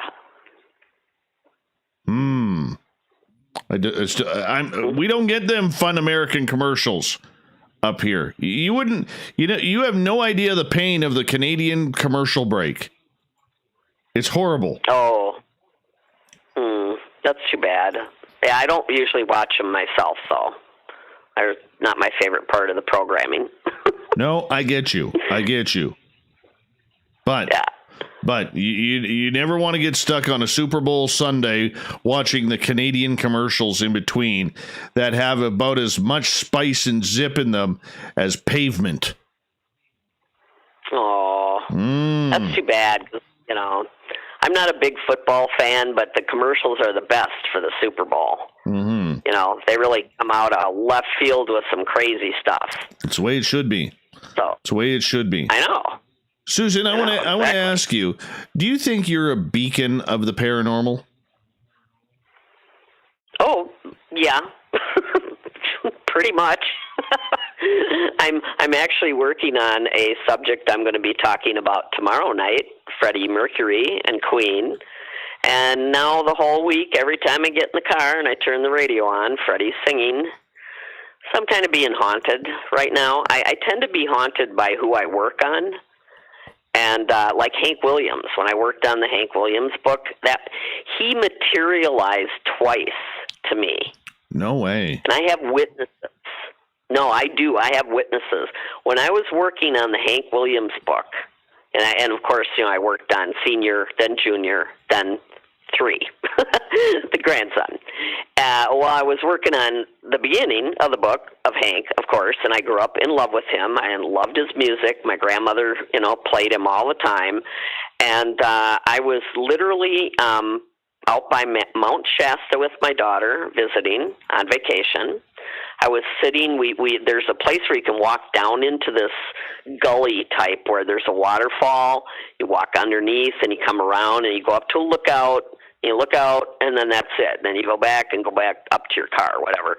So I'm sitting on a rock. She's exploring, and I'm enjoying the day, except I have this you should be home working on the Hank book, this guilt, tugging at my head. And then, I know, when I get home, I will. I swear to God, some guy, jeans, nice shirt, boots, and a tan off-white cowboy hat, comes walking down the stairs. He goes all the way around the waterfall. He walks by us. He goes up to the lookout. I'm looking at her. I'm looking at him. I'm thinking, you've got to be kidding me. I've never seen anybody up there that wears a cowboy hat, for one thing. And so he just, made his appearance, and then he was gone. And I'm like, thanks, Hank. I really appreciate it. And then I'm home in Madison, Wisconsin, working on the book. Yet I have friends over, and we're going to go get Chinese. We're in a restaurant waiting for our food. A police officer walks in, and he was a spitting image of Hank Williams. To the point of that I backed away from him, and I grabbed my friends, and I said, look at that guy and remember what he looks like, okay? And they're like, okay, what the hell? I got home, grabbed one of the books I was researching, picked it up, and turned it around, and all 3 of my girlfriends went, oh, my God. And I said, yeah, he was in the Chinese restaurant, wasn't he? So he used to bug me if I wasn't working. He would bug me. And he was very, he was happy. He wanted to make sure certain things were in the book. But, boy, he haunted me. Like, if I wasn't working, look out. Look out. It's crazy. So now Freddie Mercury. I got to ask you, you've been around a lot of rock stars for the last few decades. How come we don't see more of them coming out about their paranormal experiences or UFO experiences? I mean, we've had a few. Sammy Hagar, right. Robbie Williams has come out about his UFO experiences. There is a lot of bands who have written about it. All right. But you never hear of rock stars or musicians in general coming out as, oh, by the way, I'm psychic. Or, by the way, I lived in a haunted house growing up and it terrorized me, so I stayed up all night, or whatever. Or playing a lot of haunted venues. That's the word I'm looking for. Venues. Oh, yeah. Well, getting, on that same kind of subject, the band, the Allman Brothers and Leonard Skinnard. Now, both those bands suffered horrible tragedies. And they both used to sit in the cemetery in Macon, Georgia, and write songs at night. And they even wrote, the Allman Brothers wrote several songs about people that were actually in the cemetery. So I know a lot of artists, or even Brian Johnson said that Bon Scott visited him in the Bahamas while they recorded Back in Black. He won't give details, but he said that he was there. Wow. Which doesn't surprise me at all. Because Bon's going to make sure the album gets done right. He wouldn't have walked away from that, I don't think. But there's more, like Led Zeppelin, Jimmy Page, he bought Aleister Crowley's house. Yes. Yeah, he got into the dark side a lot. And, of course, they don't like to talk about that. But, it's funny, people tried to tie AC/DC in with, black magic when the Night Stalker, yes, was arrested in California. And the only thing I could ever find on the band that they said was, any type of darkness was that they would watch the Addams Family on the road, and that once in a while they wear black underwear. So, but I mean, you look at the 27 Club, you look at the Crossroads, you look at somebody like Ronnie Van Zant, who used to tell his dad and his mom and his bandmates, I'm not going to be around by my 30th birthday. He had premonitions of dying before then. And there he was. We hear all of these types of stories. There's a lot of depression, suicide in music, which is horrific because we've lost so many talented people because of that. Which it can also be, included into drugs and alcohol as well, because it's a party scene. You always have to be on, and when you're that famous, there is really no time to relax, because if there's no show, you got to play the role. You got to be at the bar. You got to be at the club. You got to be scouting other bands, watching other bands, writing music. I mean, it's a difficult 24/7 job. Yet there's the stories out there of people predicting their own deaths and having it happen, and I bring up, Leonard Skinnard for that. I mean, it was almost like Ronnie Van Zant knew that was going to be the outcome right when they were hitting it big. Oh, yeah. And look at the album cover that was supposedly it came out and the plane crashed and they pulled it and changed the album cover. There's an album cover of them standing behind like something in flames, and some of them are even partially engulfed in flames in the picture. That's really creepy. So they had to pull that. They changed the cover. Do a lot of the musicians keep quiet on it because they don't want the public ridicule, or because their lives are already so infected with social media, with all sorts of stories and cameras everywhere, that they just want something that's private on their own. Oh, I think so. You know, like you said, like Sammy Hagar has been very open. Dan Aykroyd, certain people like that are totally into it. John Fogerty, from Creedence Clearwater Revival, he's really into that and very vocal about it. But there's a stigma. You know, there is. I mean, that's why I've never talked about any alien abduction, because, you know, you get into a club where people, you know, they blow you off. Oh, yeah, she thinks she was on a UFO. You know, I'm not going to listen to her. So there's still a stigma about it. Is that right or wrong?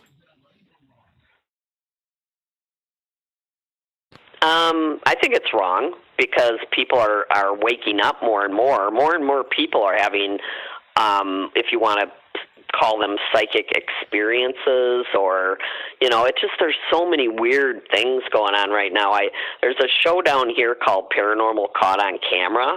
Yes. And I've seen stuff that's like, oh my God, what's going on? I mean, it's kind of a party and a circus at the same time. It really is. It's like, I don't know what's real anymore. I don't know what dimension I'm in or which one I'm supposed to be in. I don't know what's going on. You know, I would like somebody to give me a call and say, okay, look, I'm going to explain this to you. Okay, but, you know, otherwise, but rock and roll artists are supposed to be freewheeling. They're supposed to be, you know, the rebel gunslingers, or the guitar slingers in this case. You know, they're supposed to be badass. They're supposed to be people who live on the edge and don't want to play by the rules. And that's what comes out in their music. And yet, behind the scenes, their lives many are controlled by publicists. Many are controlled by the clan that they hang out with behind the scenes, because let's face it, not all band members get along. They just play some really good music together. Look at Joe Perry and Steven Tyler. You know, I mean, they're just magical. Do they care for each other? Well, they may, but they're not good friends. That's very public. You know, and you look at... Right, yeah, exactly. You know, like, I look at, like, when Nikki Sixx overdosed, you know, and he admits that he was dead for 3 minutes. Never heard him ever talk about whether or not he had a near-death experience. I've never heard anybody ask him. That is weird, you know, but I saw the movie The Dirt, which I thought was, you know, I enjoy movies like that. Me too. But thinking, you know, if he was gone for 3 minutes and he was so whacked out on heroin, I don't think he'd probably remember it.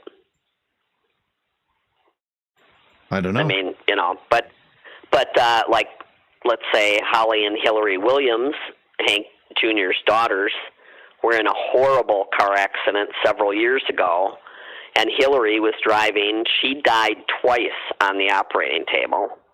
And she writes in her book about her she saw Hank and Audrey and Johnny Cash and June Carter, who were very close to her family. And they told her, you know, that she was going back. It wasn't her time to stay, but she was very vocal about seeing them. Right. But so some do. I know, but music is about, maybe not today's music, okay? But yesterday's music, it was about telling stories. You know, it was about creating an experience. It was about, you know, telling things that were not only wrong with the world, but right with it as well. And the strange things that happen in between. You know, I first noticed this because I'm born in the 70s, early 70s, and, you know, grew up in the 80s where, you know, I think of the Lost Boys soundtrack, you know, where you have the INXS song, People Are Strange. Oh, yeah. You know, I mean, we see all of these little nuances that really represent what the weird and the paranormal are all about in music. But nobody ever admits that they're doing anything. Right. Yeah. I mean, they don't. That is true. There aren't that many people that talk about it, you know. But you do hear people afterwards of after their deaths being haunted. I saw, oh my God, the craziest picture. People go to Jim Morrison's grave, you know, in Paris all the time. And someone actually got a picture of the grave one time, and you can see Jim Morrison standing there with his arms out, and it's a perfect outline of him. And it's just so like, wow, you know, but yeah, he gets a lot of visitors, so why wouldn't he pop in now and then? You mentioned with Bon Scott that you believe that he has attended every AC/DC show. You've talked to You've talked to Angus Young. You've talked to Malcolm when he was still alive. You talked to the other band members. Have they ever seen Bon Scott on stage since he's been deceased? I can't say that they've seen him, but they've all admitted to feeling him on stage. They always talk about it. It's funny, all these years that we've known each other, and we will go years in between without even talking when they're, you know, on hiatus, and then they come out with a new tour and a new album. They always talk about Bon. They miss him all the time. And Angus always says that. He's like, no, he's on stage with us. And I think he is too. I can feel him. How does Brian Johnson react to that when they say that? I mean, it's 40 plus years since his death.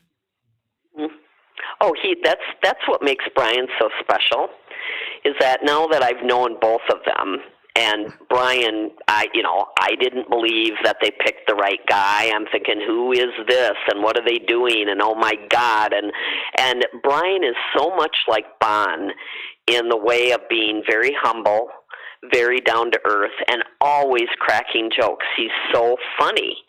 So Brian loves Bon.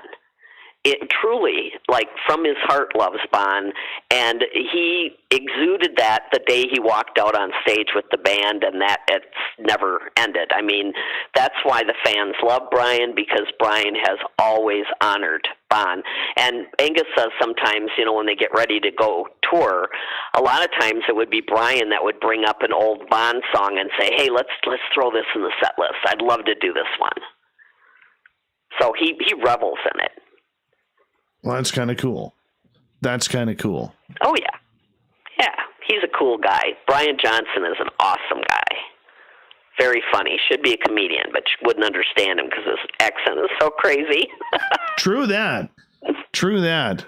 You know, I'm still a fan of Axl Rose filling in. That's me, though. Oh, yeah. Oh, I saw it. I was impressed. He did a good job. He really did. Of course he did.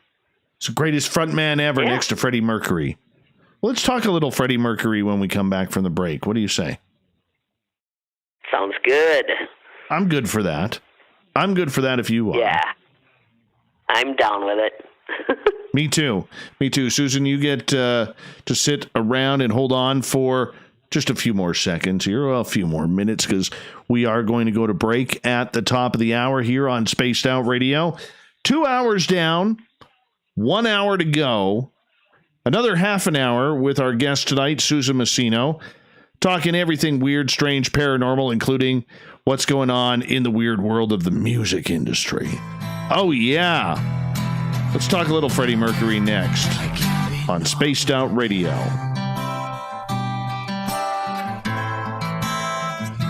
Ooh. That was a power half hour.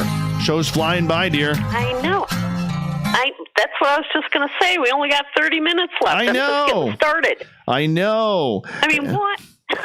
I'll be right back, okay? That's crazy. Oh, yeah, me too. Okay. Looking for creative ways to get your company out in the public? How about advertising on Spaced Out Radio? Our sales department is waiting to hear from you, and we can work around any budget. From commercial spots to banners to special promotions, there are many opportunities to get your name and product out to our SOR listeners. For a price guide and more information, please contact us at sales@spacedoutradio.com. We are scouring the world for the most intriguing stories of your day. Take the time to read up on the SOR Newswire, where our team, led by Captain Shirk, will deliver to you some of the best paranormal and supernatural news, along with some stories that will blow your mind from the weird to the wacky. It's the news outside the news that piques interest, and that's what we're looking to deliver to you. The SOR Newswire, only at spacedoutradio.com.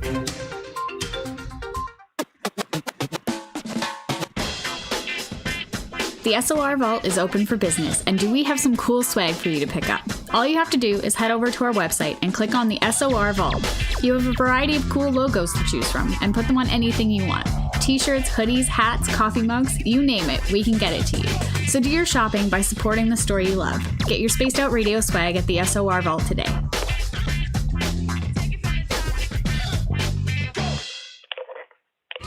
We're adding to the entertainment online for Spaced Out Radio.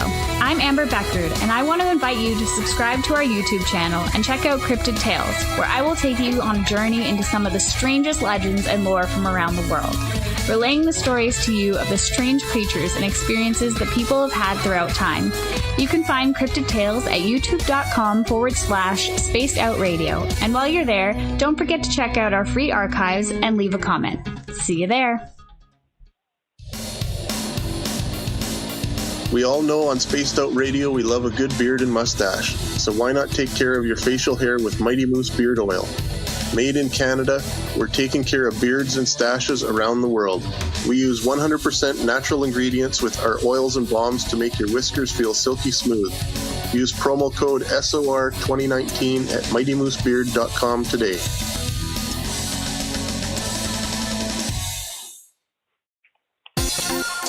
For the price of 1 cup of coffee a month, you can become an SOR Space Traveler. The Space Travelers Club is a place where you can interact with other listeners, either live during the show or on our great forum. We want your stories, pictures, comments, and ideas. You'll get live video streams, exclusive content, and be a part of our newsletter. Stay in touch with everything SOR. The Space Travelers Club is just $5 a month at spacedoutradio.com. The party is always on at the Moose Vancouver. The Moose Vancouver is where you want to be when visiting Canada's West Coast. Open until 2 a.m. nightly, the Moose cranks up the rock while serving some of the best rated food in the city.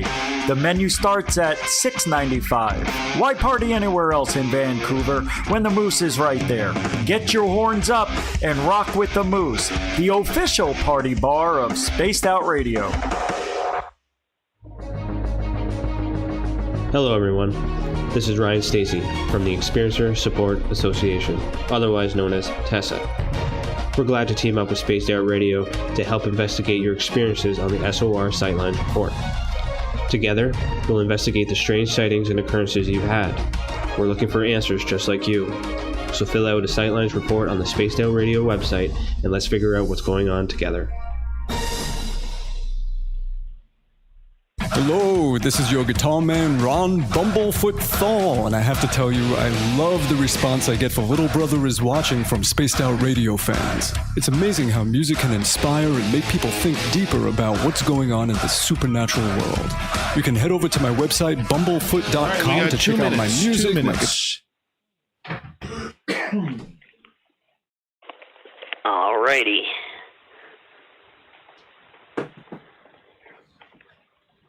All right.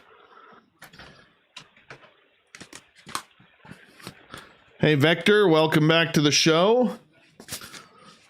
All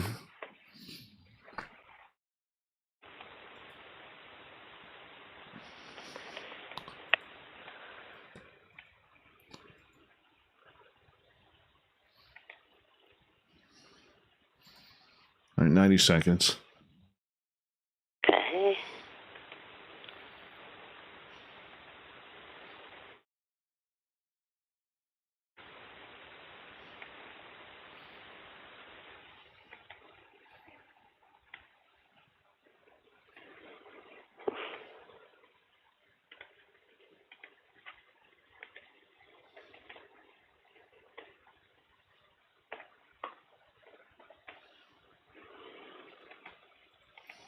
One minute.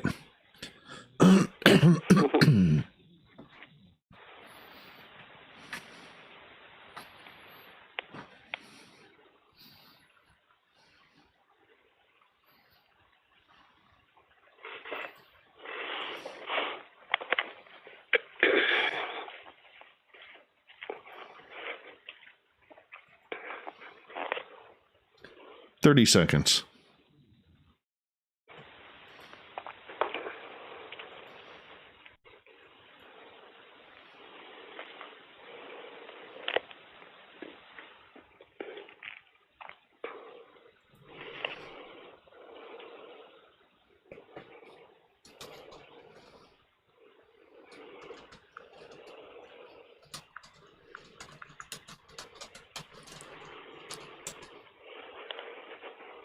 All right, here we go.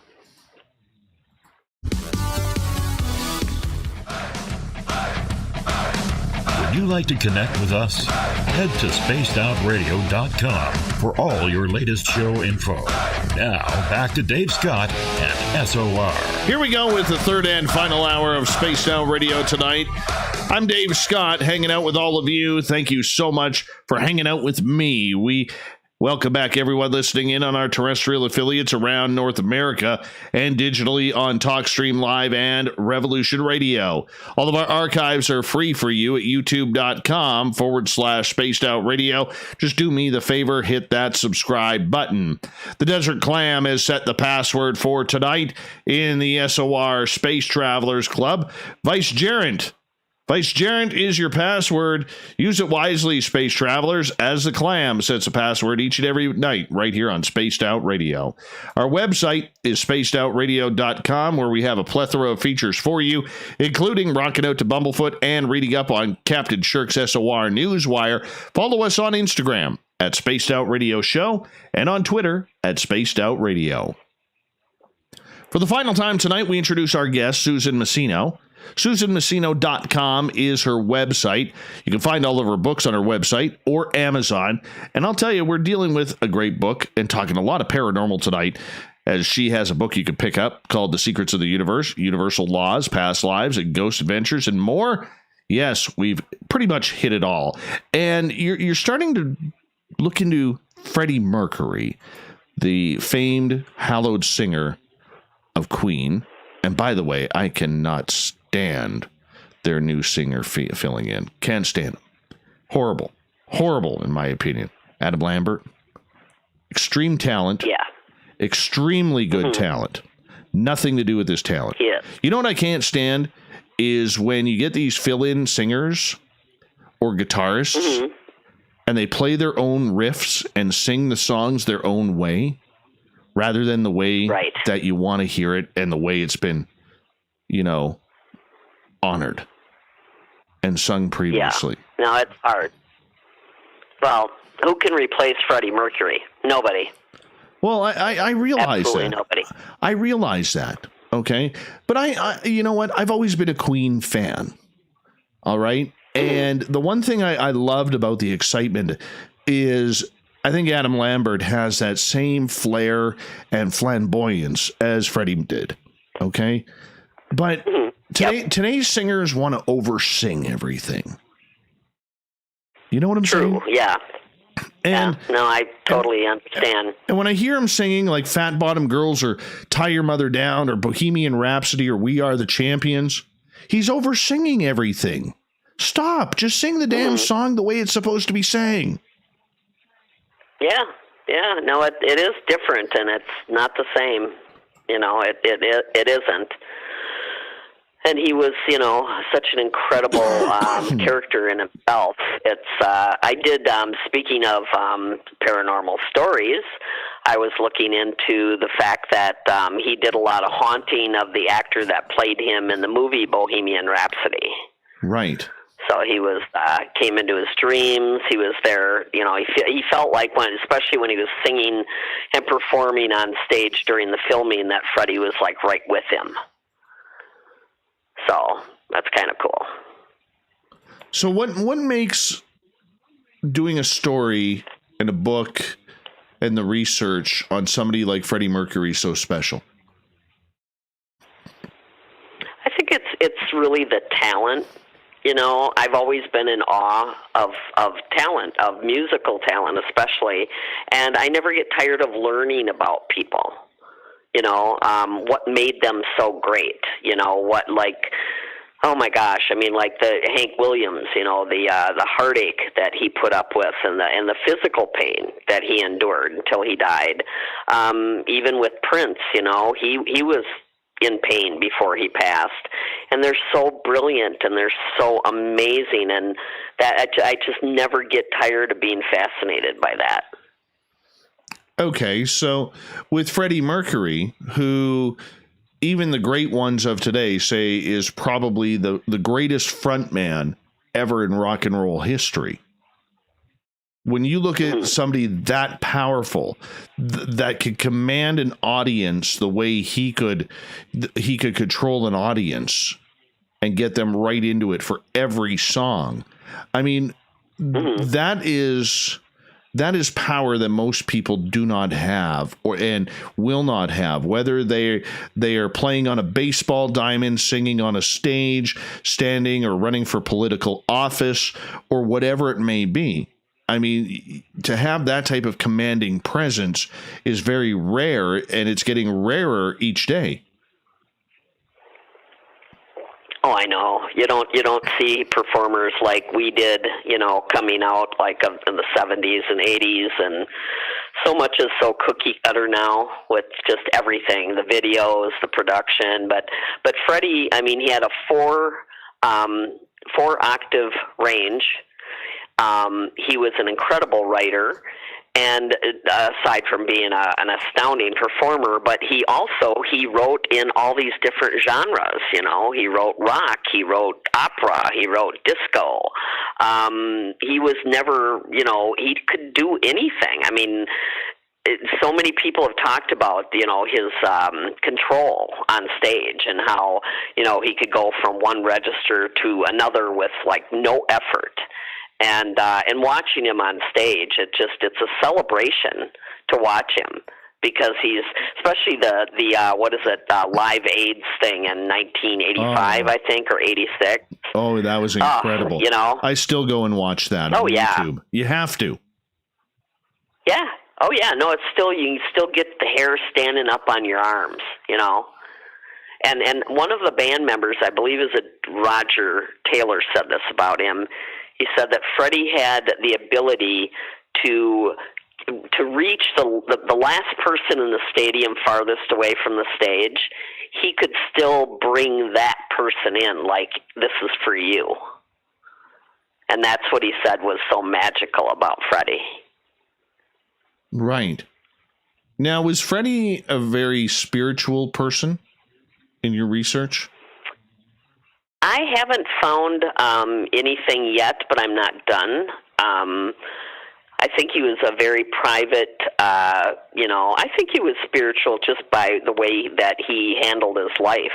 He was very kind to people, very, very private type of person, and didn't, he was really flamboyant on stage, but he wasn't like that in real life at all.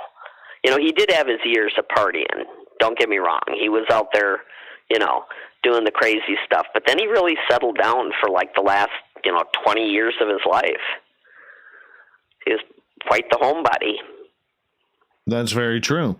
That's very true. Mm-hmm. So when you were looking into people like Freddie Mercury or Bon Scott or Brian Johnson or Hank Williams or whatever it may be, whatever the subject may be, you considering you are an intuitive writer, does that person come to you to kind of give you some insight of what you should be looking for? Oh, absolutely. Absolutely. I get information in my dreams. I get, all kinds of little signs or signals or, Bon, as I said, when I was working on the original version of Let There Be Rock, it was a terrifying experience for me. And I would be, I'd get up the next day and I'm making the bed, and Bon says to me, because in the early days they had a lot of different band members, and that was really challenging for me to make sure that they were all in the right order, if you will. And one gentleman, his name was spelled two ways, with a C or a K, and I wasn't sure at the time. This was 2004. before. So there wasn't as much out there today as there is on the band. And I had spelled it K, and I was making the bed the next day, and I could hear Bond say, he spells it with a C. He spells it with a C. You got to change it. And I'm like, oh, okay. Just little stuff like that. Interesting. So they do haunt me because they know, they get a kick out of being written about. Unless you're writing something awful, then I wouldn't want to think about what they could do. Like Bon Scott just blew up my computer tonight. Darn it, eh? It's out. Darn it. I know, You don't know, really. So it's very, it takes over a lot of me. That's why I haven't written one. I updated this one, but I haven't written one for a while. I wrote the FAQ book, and that came out in 2015. That's kind of a dictionary type book. But writing about someone else's life, I absorb so much of it that it takes a lot out of me. I had a lot of health problems when I was writing Family Tradition. Because I absorbed a lot of it, especially when I met Hank 3. Hank 3, I expected to be living in a mansion with a swimming pool, a lot of money, and that's not at all his life. And he didn't even grow up like that. And he told me in 2 days we did 9 hours of recorded conversation.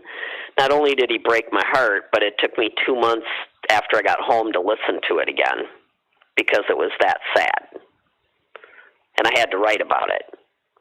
So I tend to, it takes a little bit of me. A little bit of me is in every book for sure.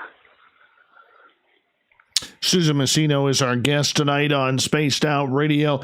Susan, as we look towards the paranormal side of everything and the synchronicities that seem to run rampant through, the music industry, the paranormal industry, there always seems to be something going on. When you were writing a book about these type of topics or these people, okay, what kind of synchronistic events happen? You mentioned earlier that, you're thinking about doing something on Freddie Mercury. Next thing you know, the next song on satellite radio is a Queen song. What else was happening here when you were doing your studying for a new book? Oh, lots of stuff, just like, things will come up on the radio, or I'll be on the computer and some article will pop up that I hadn't seen before. When I was writing, I have to say, when I was writing Let There Be Rock the first time, and it came out in 2006, I had an incredible network of fans that found out I was writing about the band, and they sent me things. There was a gentleman in England, a shout out to Andrew. He would send me articles that I couldn't get, or I'd have to go to like Barnes & Noble to find. And it got to the point where like they did a classic rock edition with Bon on the cover. It was a big AC/DC thing. And I thought to myself, I really got to get a copy of that. I'll wait. About a week later, shows up in the mail with a note. I knew you would be looking for this. I had tons of that happen to me. It was like everybody in the world wanted to help me.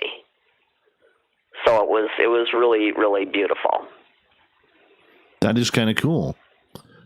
Now, does that also, when you have those synchronicities, does that also follow the numerology side of everything too, where you start seeing numbers, adding things up? Oh yeah, no. In the FAQ book, I wrote I got trashed for part of this book because they kept asking for more. So I threw in like how many times the number 17 comes up in AC/DC's history, which is like hilarious. How many times it repeats itself. There's all kinds of weird things like that.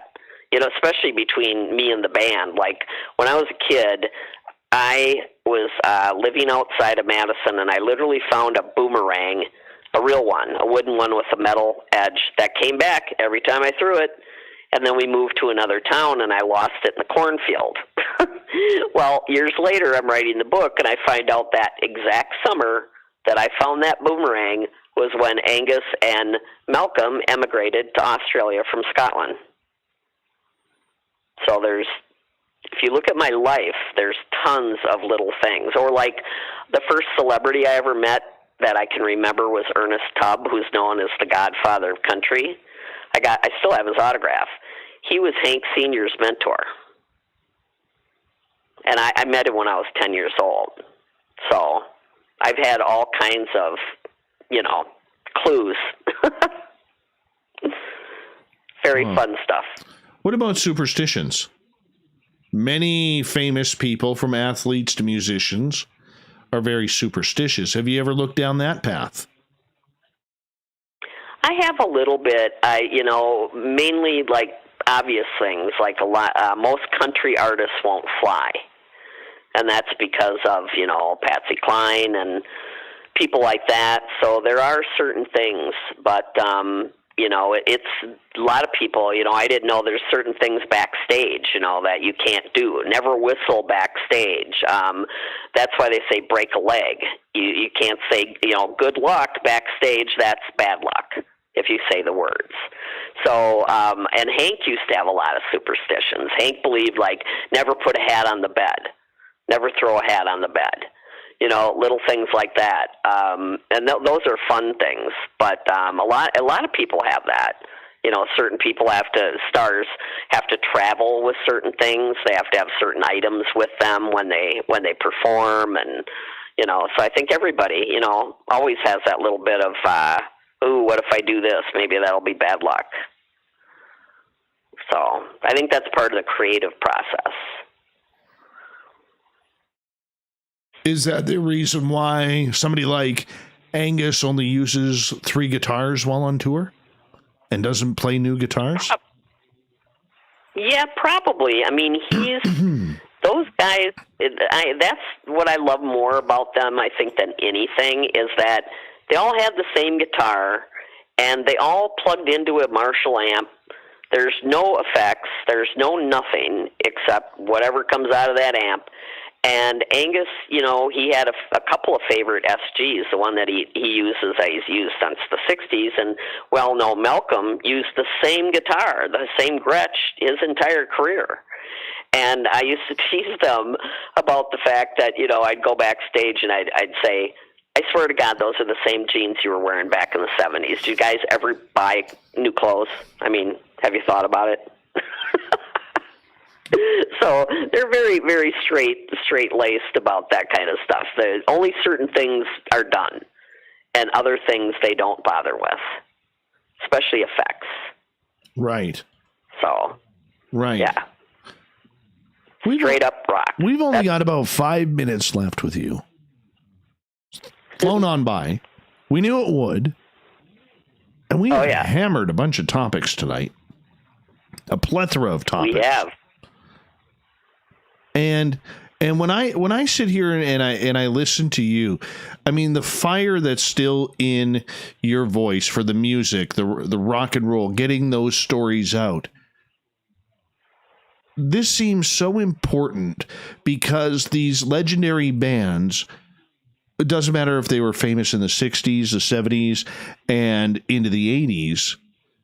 I mean, they're getting older. They're getting, they're starting to die off. The years of drug abuse has worn off on some people. They're getting to the point where they're not going to be touring anymore. I mean, unless you're the Rolling Stones and have a deal with the devil, right?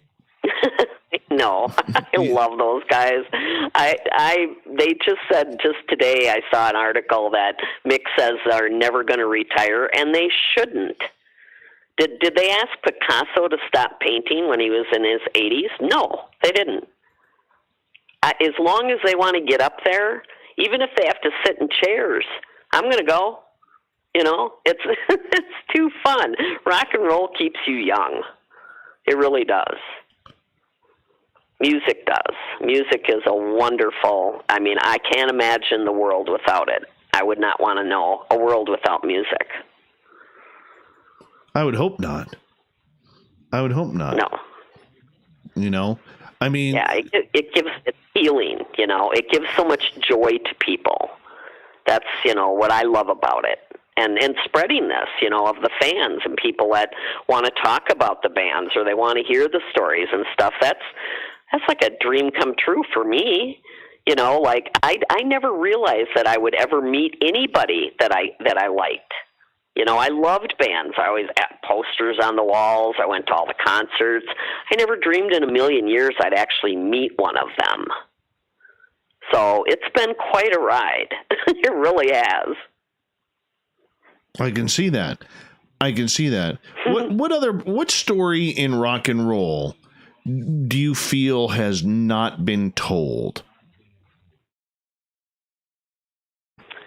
Ooh.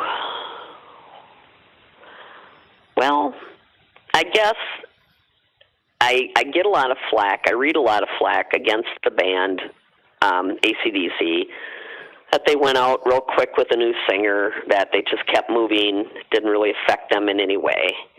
And it definitely affected them severely to the point of, Phil Rudd went off the deep end, had to leave the band.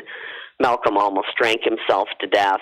He had to quit drinking, and then yet later on in life that came back to him, his illnesses.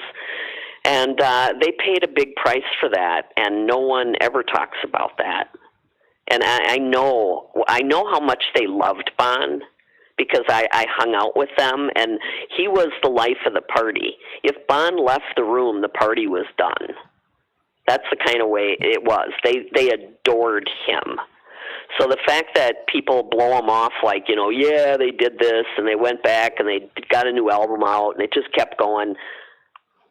They're still, like I said, to this day, we still talk about Bon. He's never not around.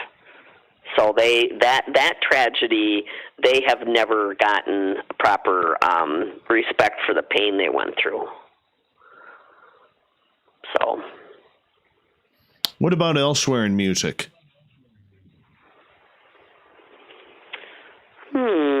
So many. I think it's sad that Elvis went the way he did when he was, I didn't know this, I've read a lot of books on him. He was very spiritual, believed in the afterlife, and no one around him except one friend of his that wrote a book, no one believed in it but him. So he was very isolated that way. And it makes me sad because I think that he would not have been, trying to check out through drugs if he would have connected more with the spiritual life that he believed in. Right. So that's sad. Susan, I want to say thank you for coming on Spaced Out Radio again tonight.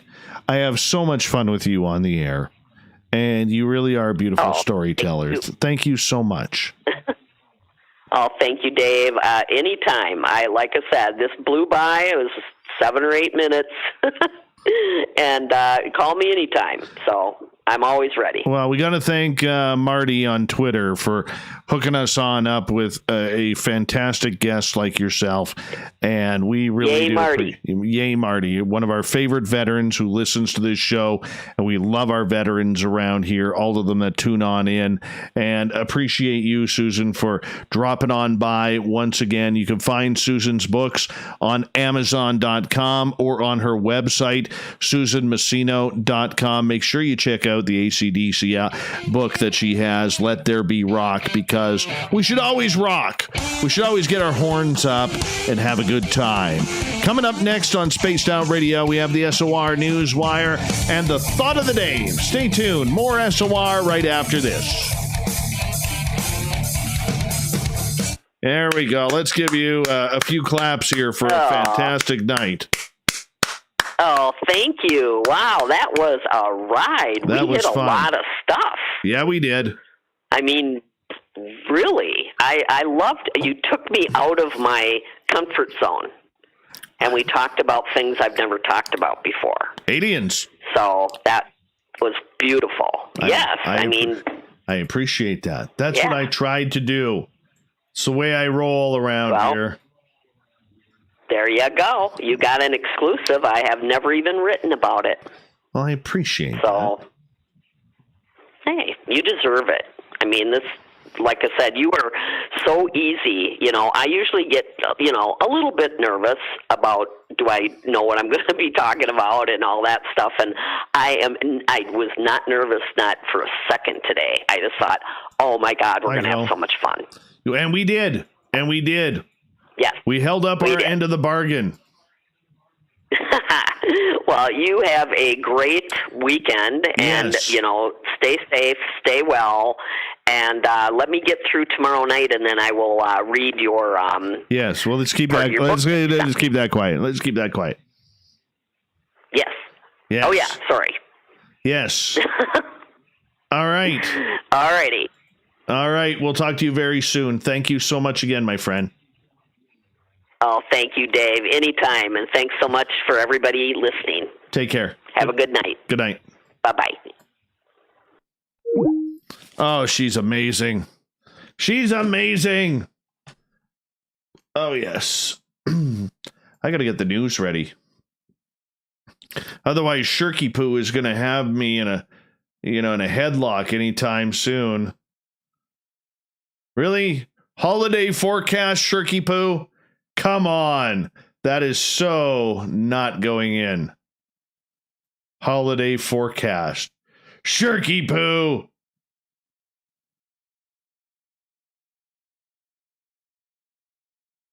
Oh, yes. There's 4.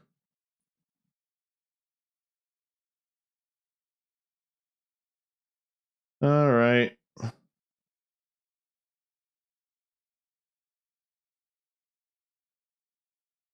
Yeah, let's read that one. No, that one will piss me off and probably get me into trouble.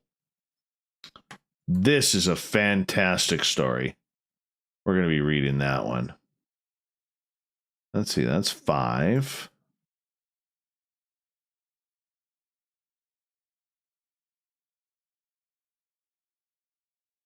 Hey, Burrito, how you doing?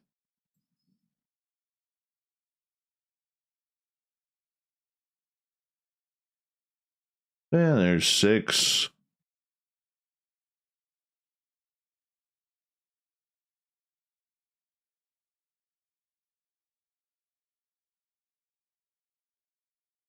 One, 2, 3, 4, 5, 6, 7, 8. Am I counting that right? 1, 2, 3, 4, 5, 6.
Hey, John, how you doing, buddy?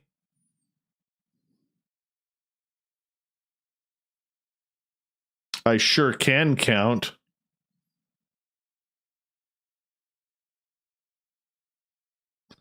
Well, it's the same fucking website.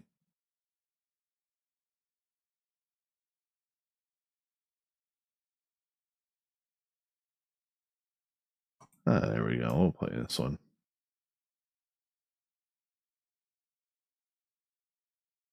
All right, here we go with the news. Let's put the old headphones back on so I can kind of hear what's going on. What do you say?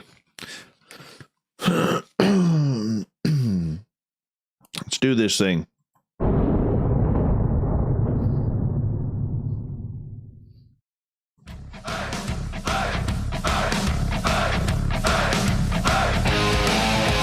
We've rounded third. We're heading for home on Spaced Out Radio.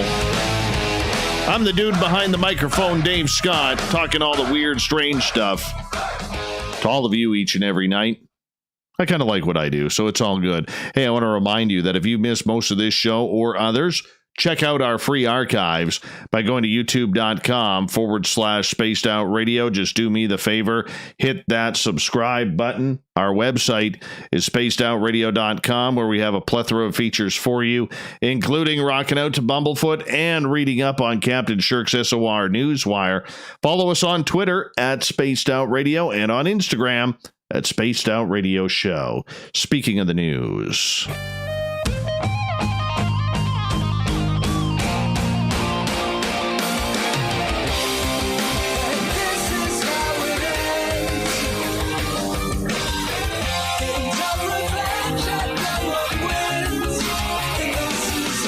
the news is always changing, which is why we bring you the SOR Newswire at the back end of every show, where we get to the weird, the strange, the wacky, and sometimes the distressful.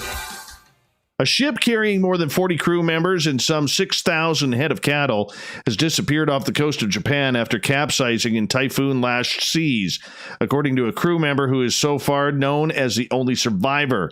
The Gulf Livestock One, en route from New Zealand to China, issued a distress call early Wednesday from a position west of Japan's Amami Oshima Island. The Mayday call, to which the Japanese Coast Guard responded, was sent as Typhoon Maysak was tracking through the region as a powerful Category 4 storm. Maysak has since passed the area where the ship went missing, and the weather for the ongoing search is fine. Japanese Coast Guard regional spokesman Yuichiro Higashi said the 450-foot livestock carrier, built in 2002, had a crew of 43, of which 39 are from the Philippines, 2 from New Zealand, and 2 from Australia, the Japanese Coast Guard said. The Australian Broadcast Corp reported that the Queensland veterinarian Lucas Orta was among those on board. Photographs of the vessel taken before the accident show the deck is stacked high with open livestock containers. The lone crew member recovered so far, 45-year-old Chief Officer Sereno Eduardo from the Philippines, was plucked from the water Wednesday night after being spotted by a Japanese Navy P-3C surveillance aircraft.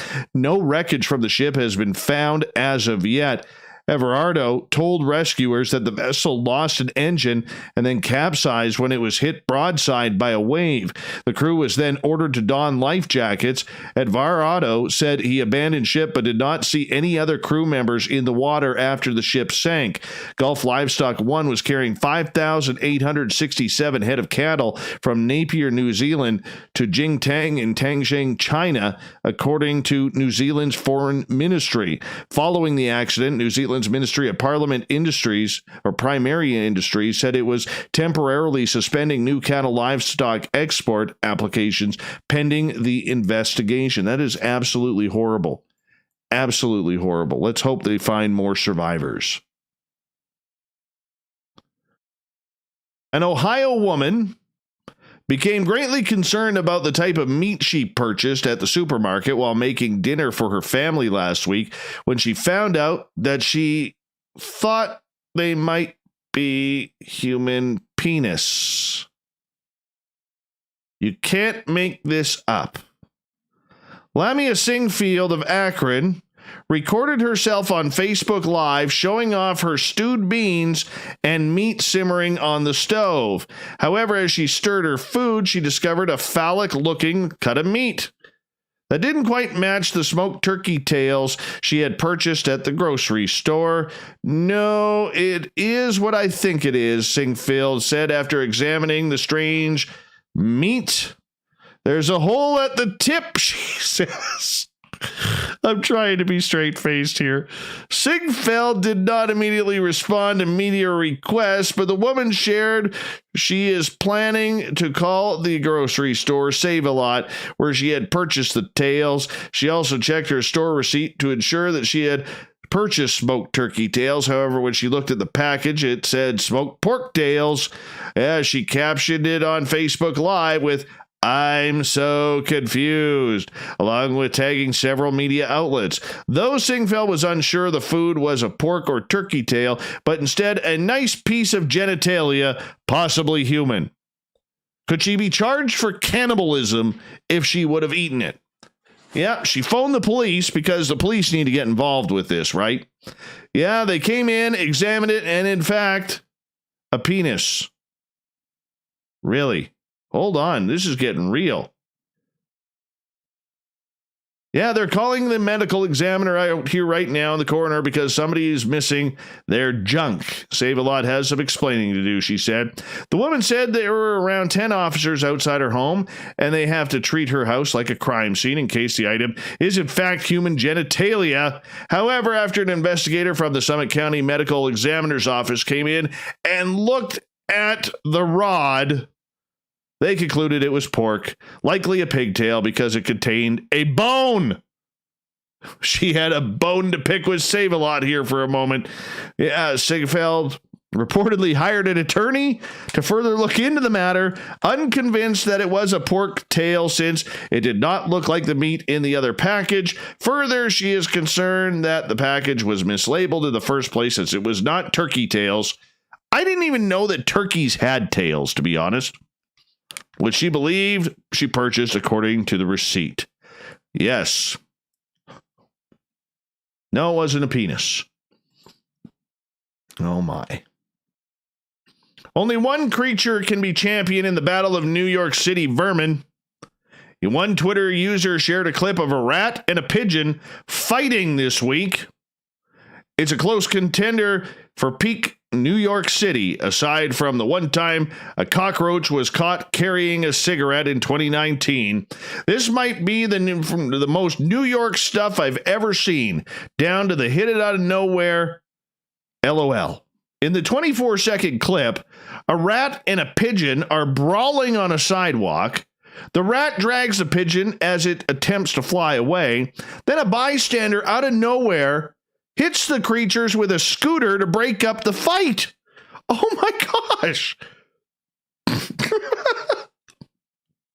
Like we got a big brawl happening here between Ratatouille and the pigeon.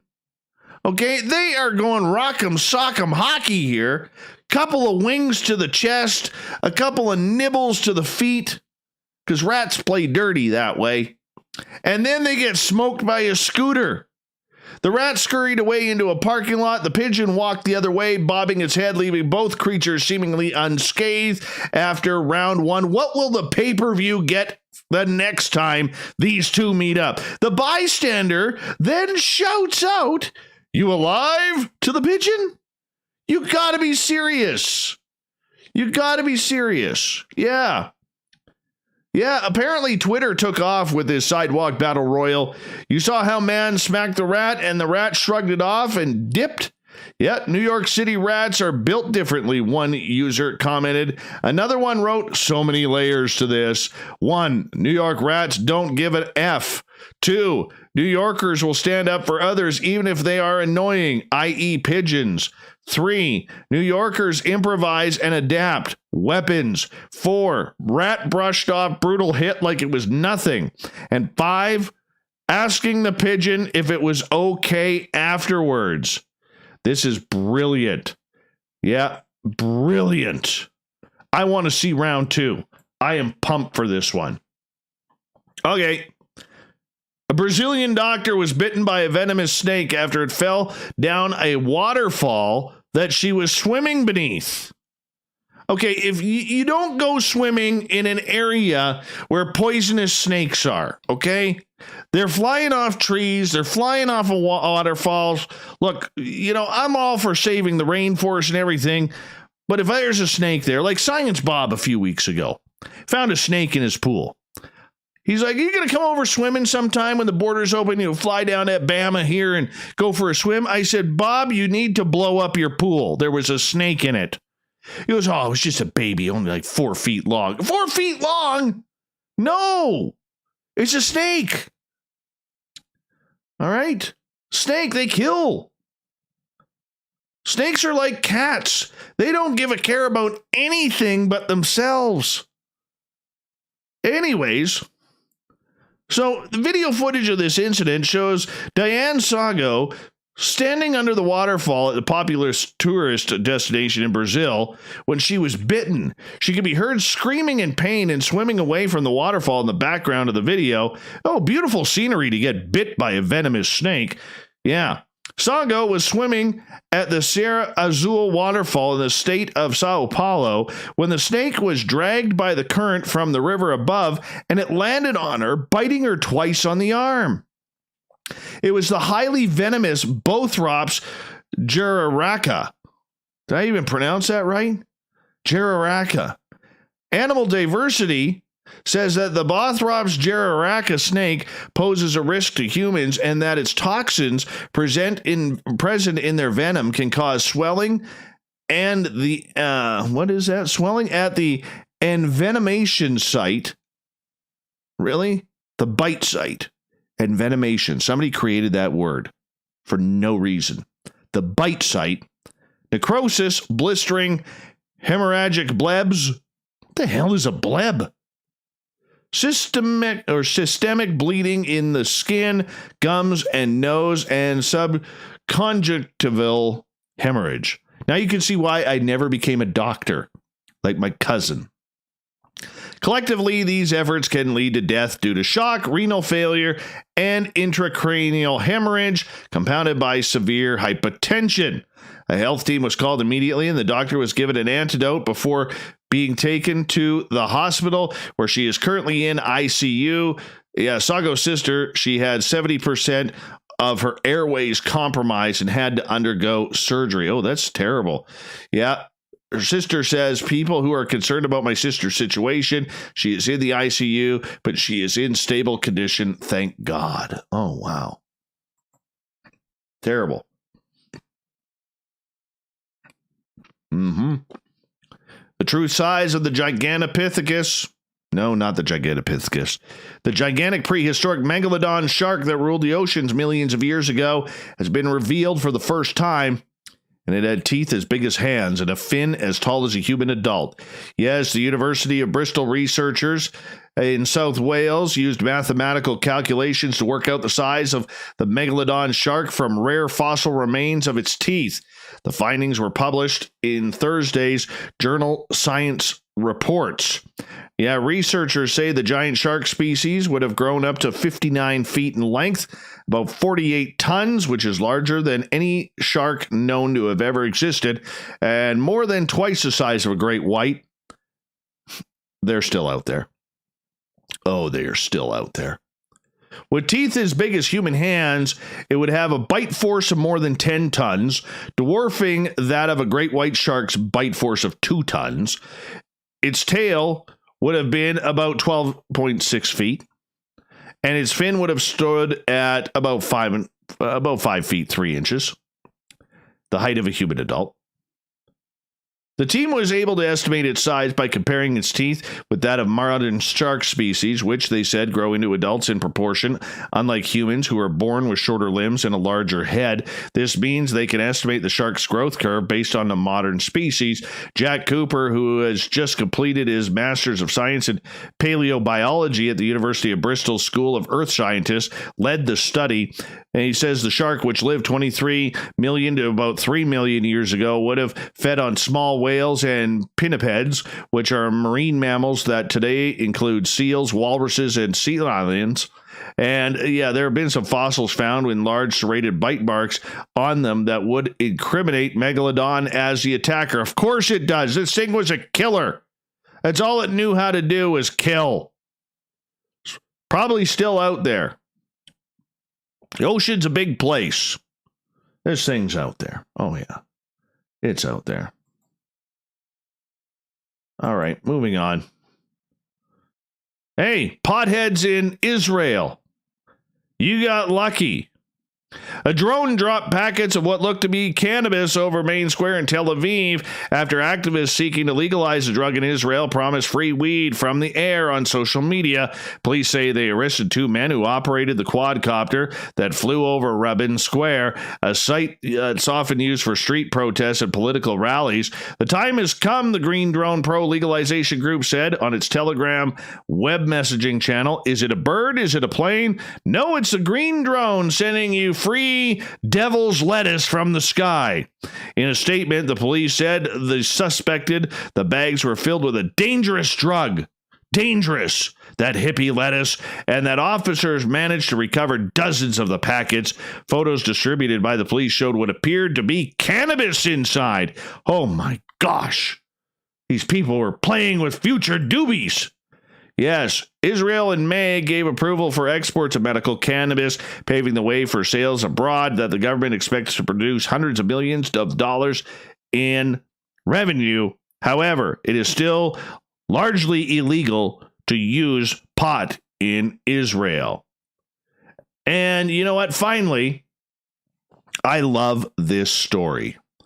Beer giant Anheuser-Busch announced it quickly sold out of its latest offering, a dog brew that contains no alcohol and is designed to be enjoyed by the man's best friend while you're sitting there having a beer of your own. The brewing company said dog brew is a bone broth made from pork, corn, celery, mint, turmeric, and ginger, ingredients designed to appeal to the taste and nutritional needs of dogs.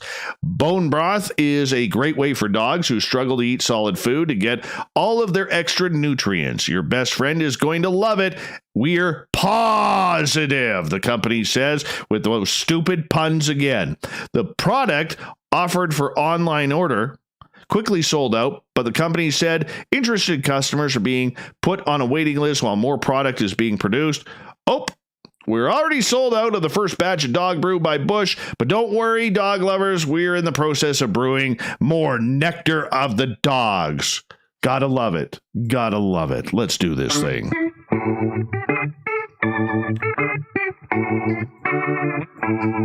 I would so share a beer with my dog with this. I totally would. How cool is that, Anheuser-Busch? Thought of the Dave happens every night at this time where we ask a question on our Facebook and Twitter pages, then read your responses on the air because we love the audience participation around here. Today's Thought of the Dave is as follows. I was craving a burger today for lunch, so I figured, what's the best burger you've ever eaten? Marty, one of our favorite veterans. We love Marty and all the veterans who listen to this show. Thank you for your wonderful service to all of us. BJ's Brewhouse Barbecue Brisket Burger, half-pound burger with lettuce, tomato, red onion, cheese, and bacon, topped with pulled beef brisket in a tangy BBQ sauce. Wow. Oh, my mouth is watering just reading that. Derek, Reuben's Burger Bistro, Boulder, Colorado, closed now, sadly. Their pretzel buns were legendary. Dirty Filth in Edmonton. Aside from homemade, I have always liked Pa Peterson's burgers. Graham loves the Burger King Triple Whopper with cheese. K28, Burger I Am Veggie Burger. There is no such thing as a veggie burger, people. Don't get me on a tangent during the Thought of the Dave. Okay? Vegans, I support what you do. I'm okay with what you do. Do what you need to do, okay, to keep the world a little less green. But stop nicknaming your food after food that you don't want to eat. It doesn't make sense. Veggie burgers, veggie ice or vegan ice cream, okay, vegan butter, vegan pizza. Get your own names. Be creative. Be creative. They're not veggie burgers. There's no such thing. No vegan burgers either. Nivik, homemade bison burger cooked on the grill. Oh, that sounds good. Peter, well, Dave, I'm a bit biased, but I would have to say it. My eatery, Pizza Burger, the Big Pete Greek Burger, 40 Creek Whiskey Burger, and all my favorites. Damn it, man. Give us an address. We broadcast outside of Toronto. Julie likes hers homemade, same as Ron, and Science Bob as well. Paul, smokehouse bacon jalapeno ranch burger from Chili's. Thick cut bacon, jalapenos, and jalapeno ranch dressing. Unfortunately, a limited item. Bart, not the one sold by this thing. Here's a picture of me looking like Wendy. Yes. Our Aliens Islanders fan. It was a Mexican burger with jalapeno pepper jack cheese, guacamole, onions, diced cooked tomatoes, and a relish kind of sauce. It was crazy. Oh my gosh, that sounds fantastic. Fantastic. Shay, any GBR or my grandfather's matzo stuffed bear burgers? I had GBR today. It was fantastic. It was a bacon, mushroom, jalapeno jack cheeseburger, and it oozed with grease. Beautiful burger with a poutine on the side. I went full Canadian. Annie, bacon cheeseburger from the Spar in Tacoma. I always liked Frisco Freeze in Tacoma. Annie, you pick up their burger, your hand is sopping wet in grease afterwards. That's a cheeseburger. Robin, local tavern he lives in called Riverside. Great food, great burgers there called La Boomba. Half meat, every topping you want. Oh, that sounds wonderful. Barry, simple, the double chili burgers at Carney's on Sunset Boulevard in West Hollywood. Amy, I make a very good burger, so this is tough. Robert, mine at home. Barbie, Fuddruckers in Westport, Connecticut. Humongous burgers. Heather, my homemade style turkey burger last night. Rosemary sourdough bread with arugula, avocado, great spicy mayo, red onion, grilled pineapple, and portobello mushrooms. You forgot one thing. No, you didn't. It looks good. Kevin gets the last word. Black and Blue Burger at Kimball's in Williamsport, Pennsylvania. There we go. Mark gets the next word, a free one. Free burgers are always good. We got Mr. Ron Bumblefoot Thaw rocking in the background with Little Brother is watching. Bumblefoot is the official burger of Spaced Out Radio, rocking us in and out of every single show. Get your horns and your burgers up for the guitar god himself. Special thanks to everybody listening in at home, at work, in your cars, wherever you may be. Thank you to everybody participating in our chat rooms tonight and on Twitter at hashtag Spaced Out Radio. I know you're out there somewhere. Remember, this show is copyright by Spaced Out Radio and SOR Media Ventures Limited. Thank you so much for choosing to share your evening with us, because together, my friends, Make a mistake. We're watching. we own the night. Mr. Bumblefoot, we need a favor. We need you to take us home.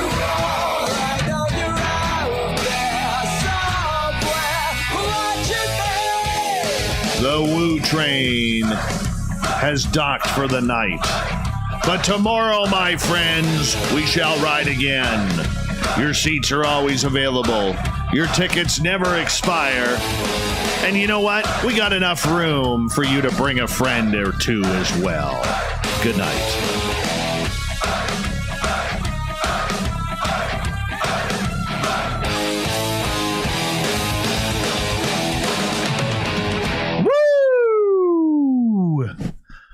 Fuck yeah, that's a good show.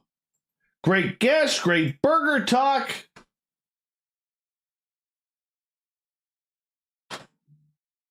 Oh. Beautiful. Beautiful show. Oh. Let me have a little stretchy poo here. Alan Holman, how you doing, man?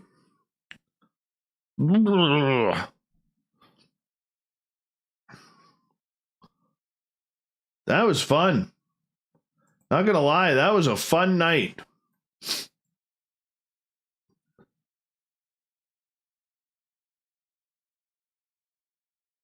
Papster, have that burger for me. I'm telling you, ever get up to my area, GBR burgers, man, they are the best.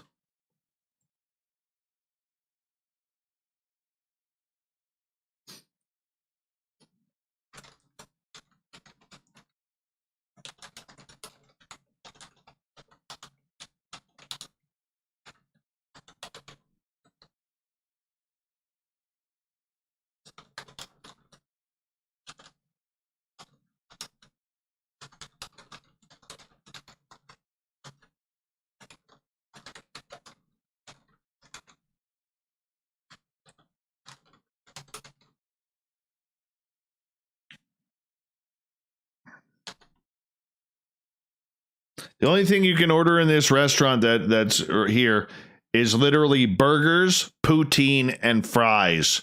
That's it. That's it. Enough. Beverages too. Okay? And they don't do vegan burgers.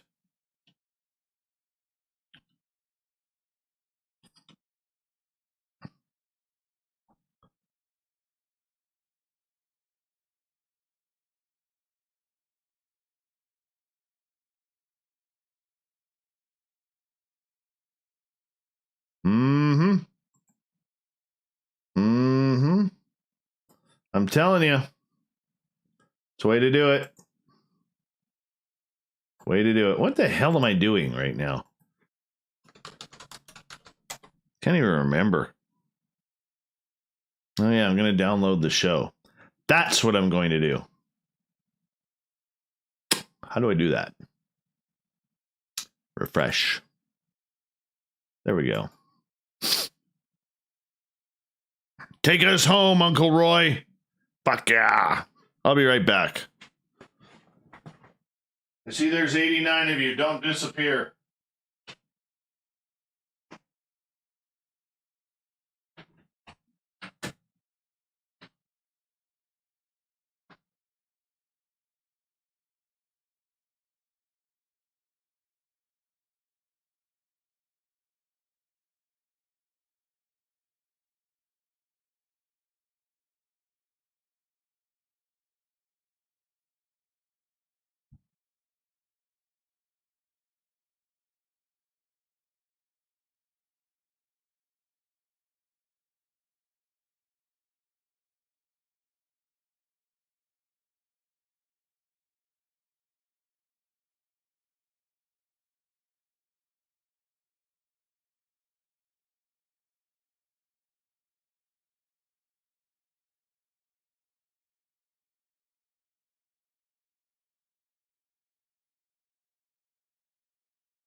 Oh, all right. Here we go. Hi, guys. Let's show all. Download that there. Just the old Dropbox.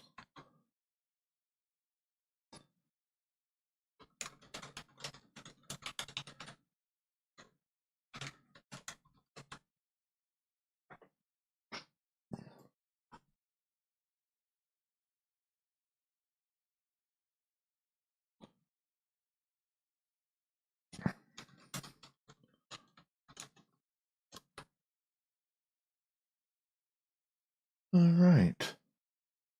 So let's go here. Let's find all this stuff. Move that over there. All right. Cool. Cool. Right there.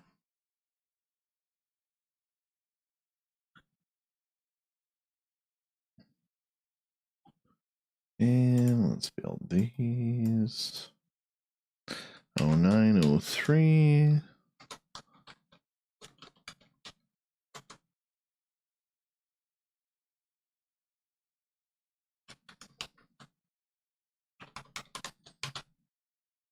All right, let's start the old editing process.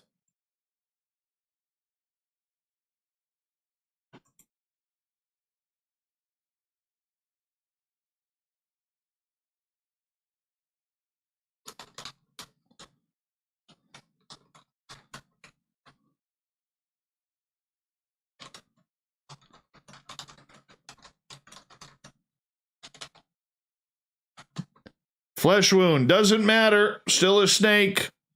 Gotta blow it up. Gotta blow up the entire area.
Alan, stop by with an ice cap if you don't mind. I could use one.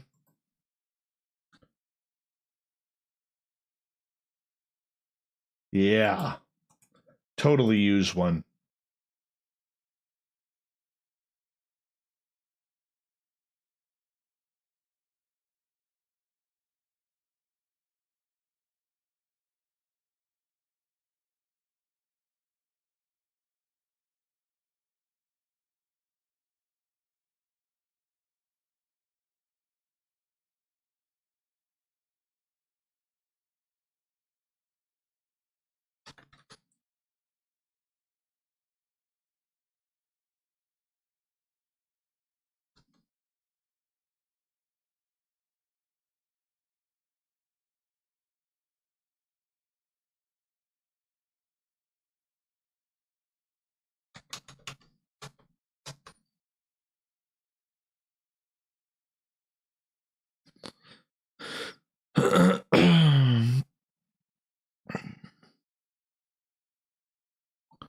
Andrew Ficker, there's a song going around my son's school that all the kids want to fight you as you're easy to take. I'd fight them all.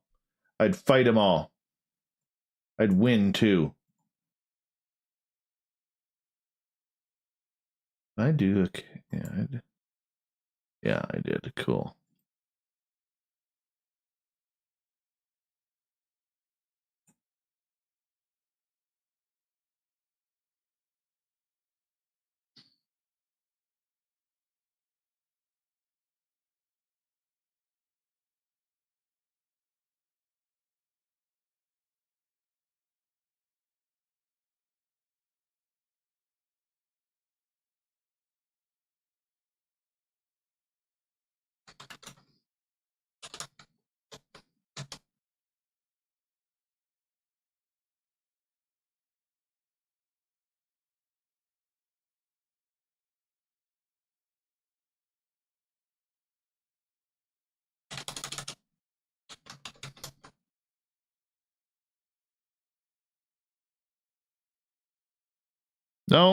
No eggs. Eggs are breakfast food, Renee. Eggs are breakfast food.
There's eggs on burgers here, too. I stay away from that stuff. I tell them I'm not eating breakfast for dinner. Breakfast for lunch. Shit like that. Not doing it.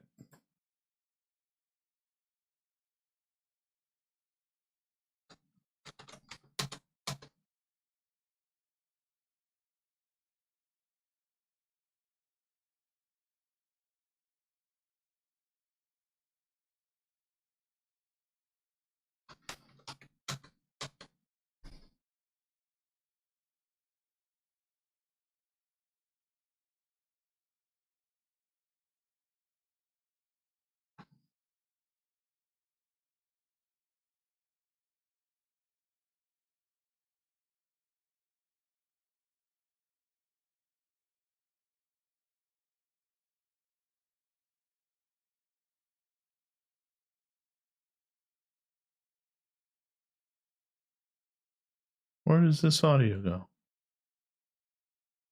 It's right there. All right. What am I doing here? There it is. That's what I was looking for.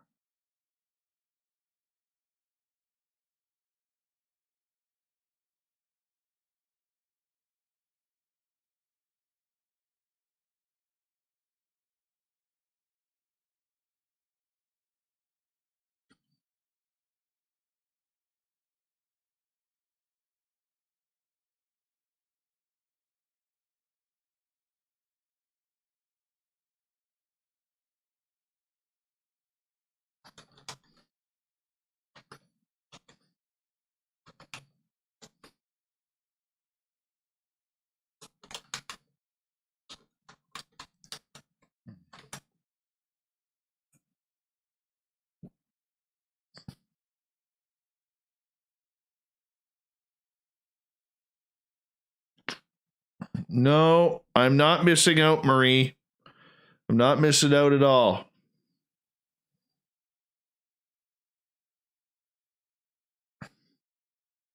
I'm getting tired, though. I think I hit my wall. Can't wait to get into bed.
Ouch.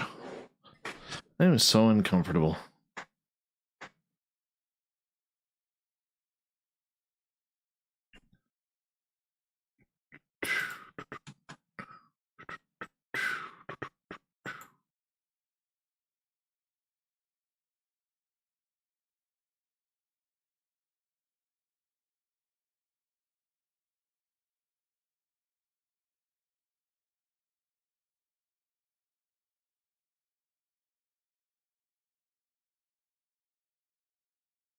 All right, that one's converted.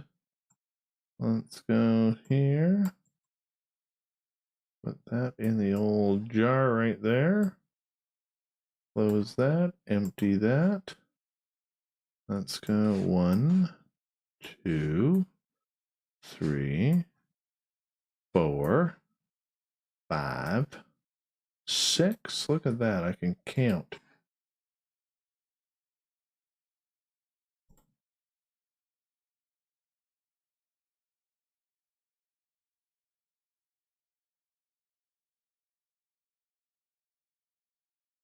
Our Keith Andrews tomorrow night. Who's excited about that?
Almost done. Almost done. Okay, get your verification codes ready, people, because it's that time of the night once again, where we are going to verify tonight's show. Here we go. 151770. 151770 is your password and your verification code. Use it wisely. What about Bruce? Who's Bruce? Who's talking about Bruce? I like Bruce Fenton. He's been on the show before.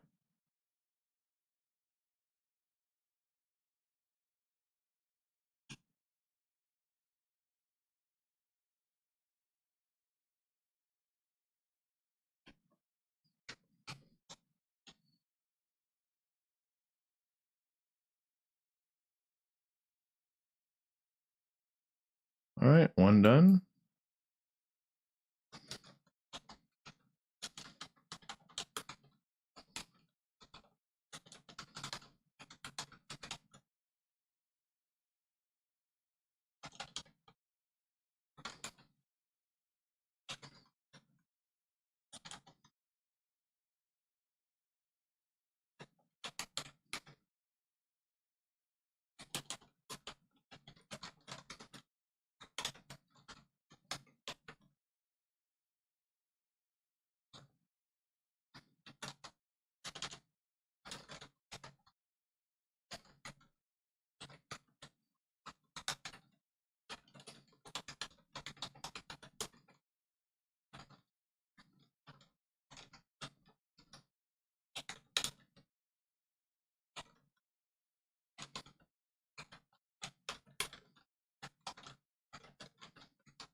My goodness.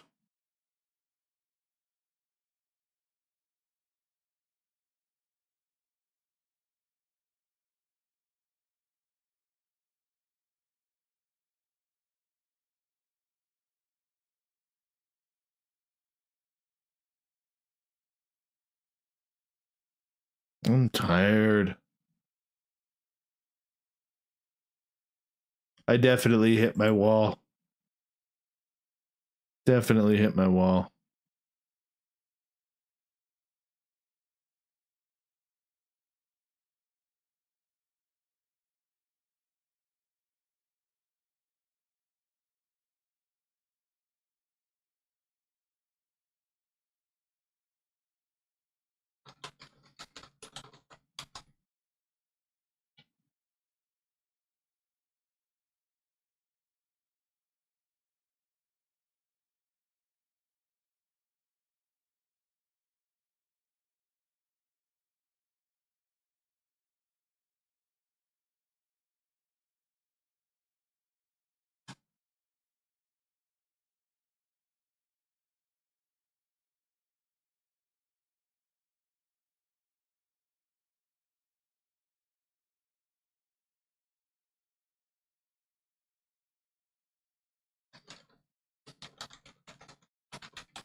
And we're done. Just like that, we are done.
All right, everyone. We're done. Done for the night. R. Keith Andrews. Tomorrow night. And thank you. If you want to support this show, great way to do it is to hit that subscribe button if you haven't already. Hit the like button. Join our website at the Space Travelers Club. And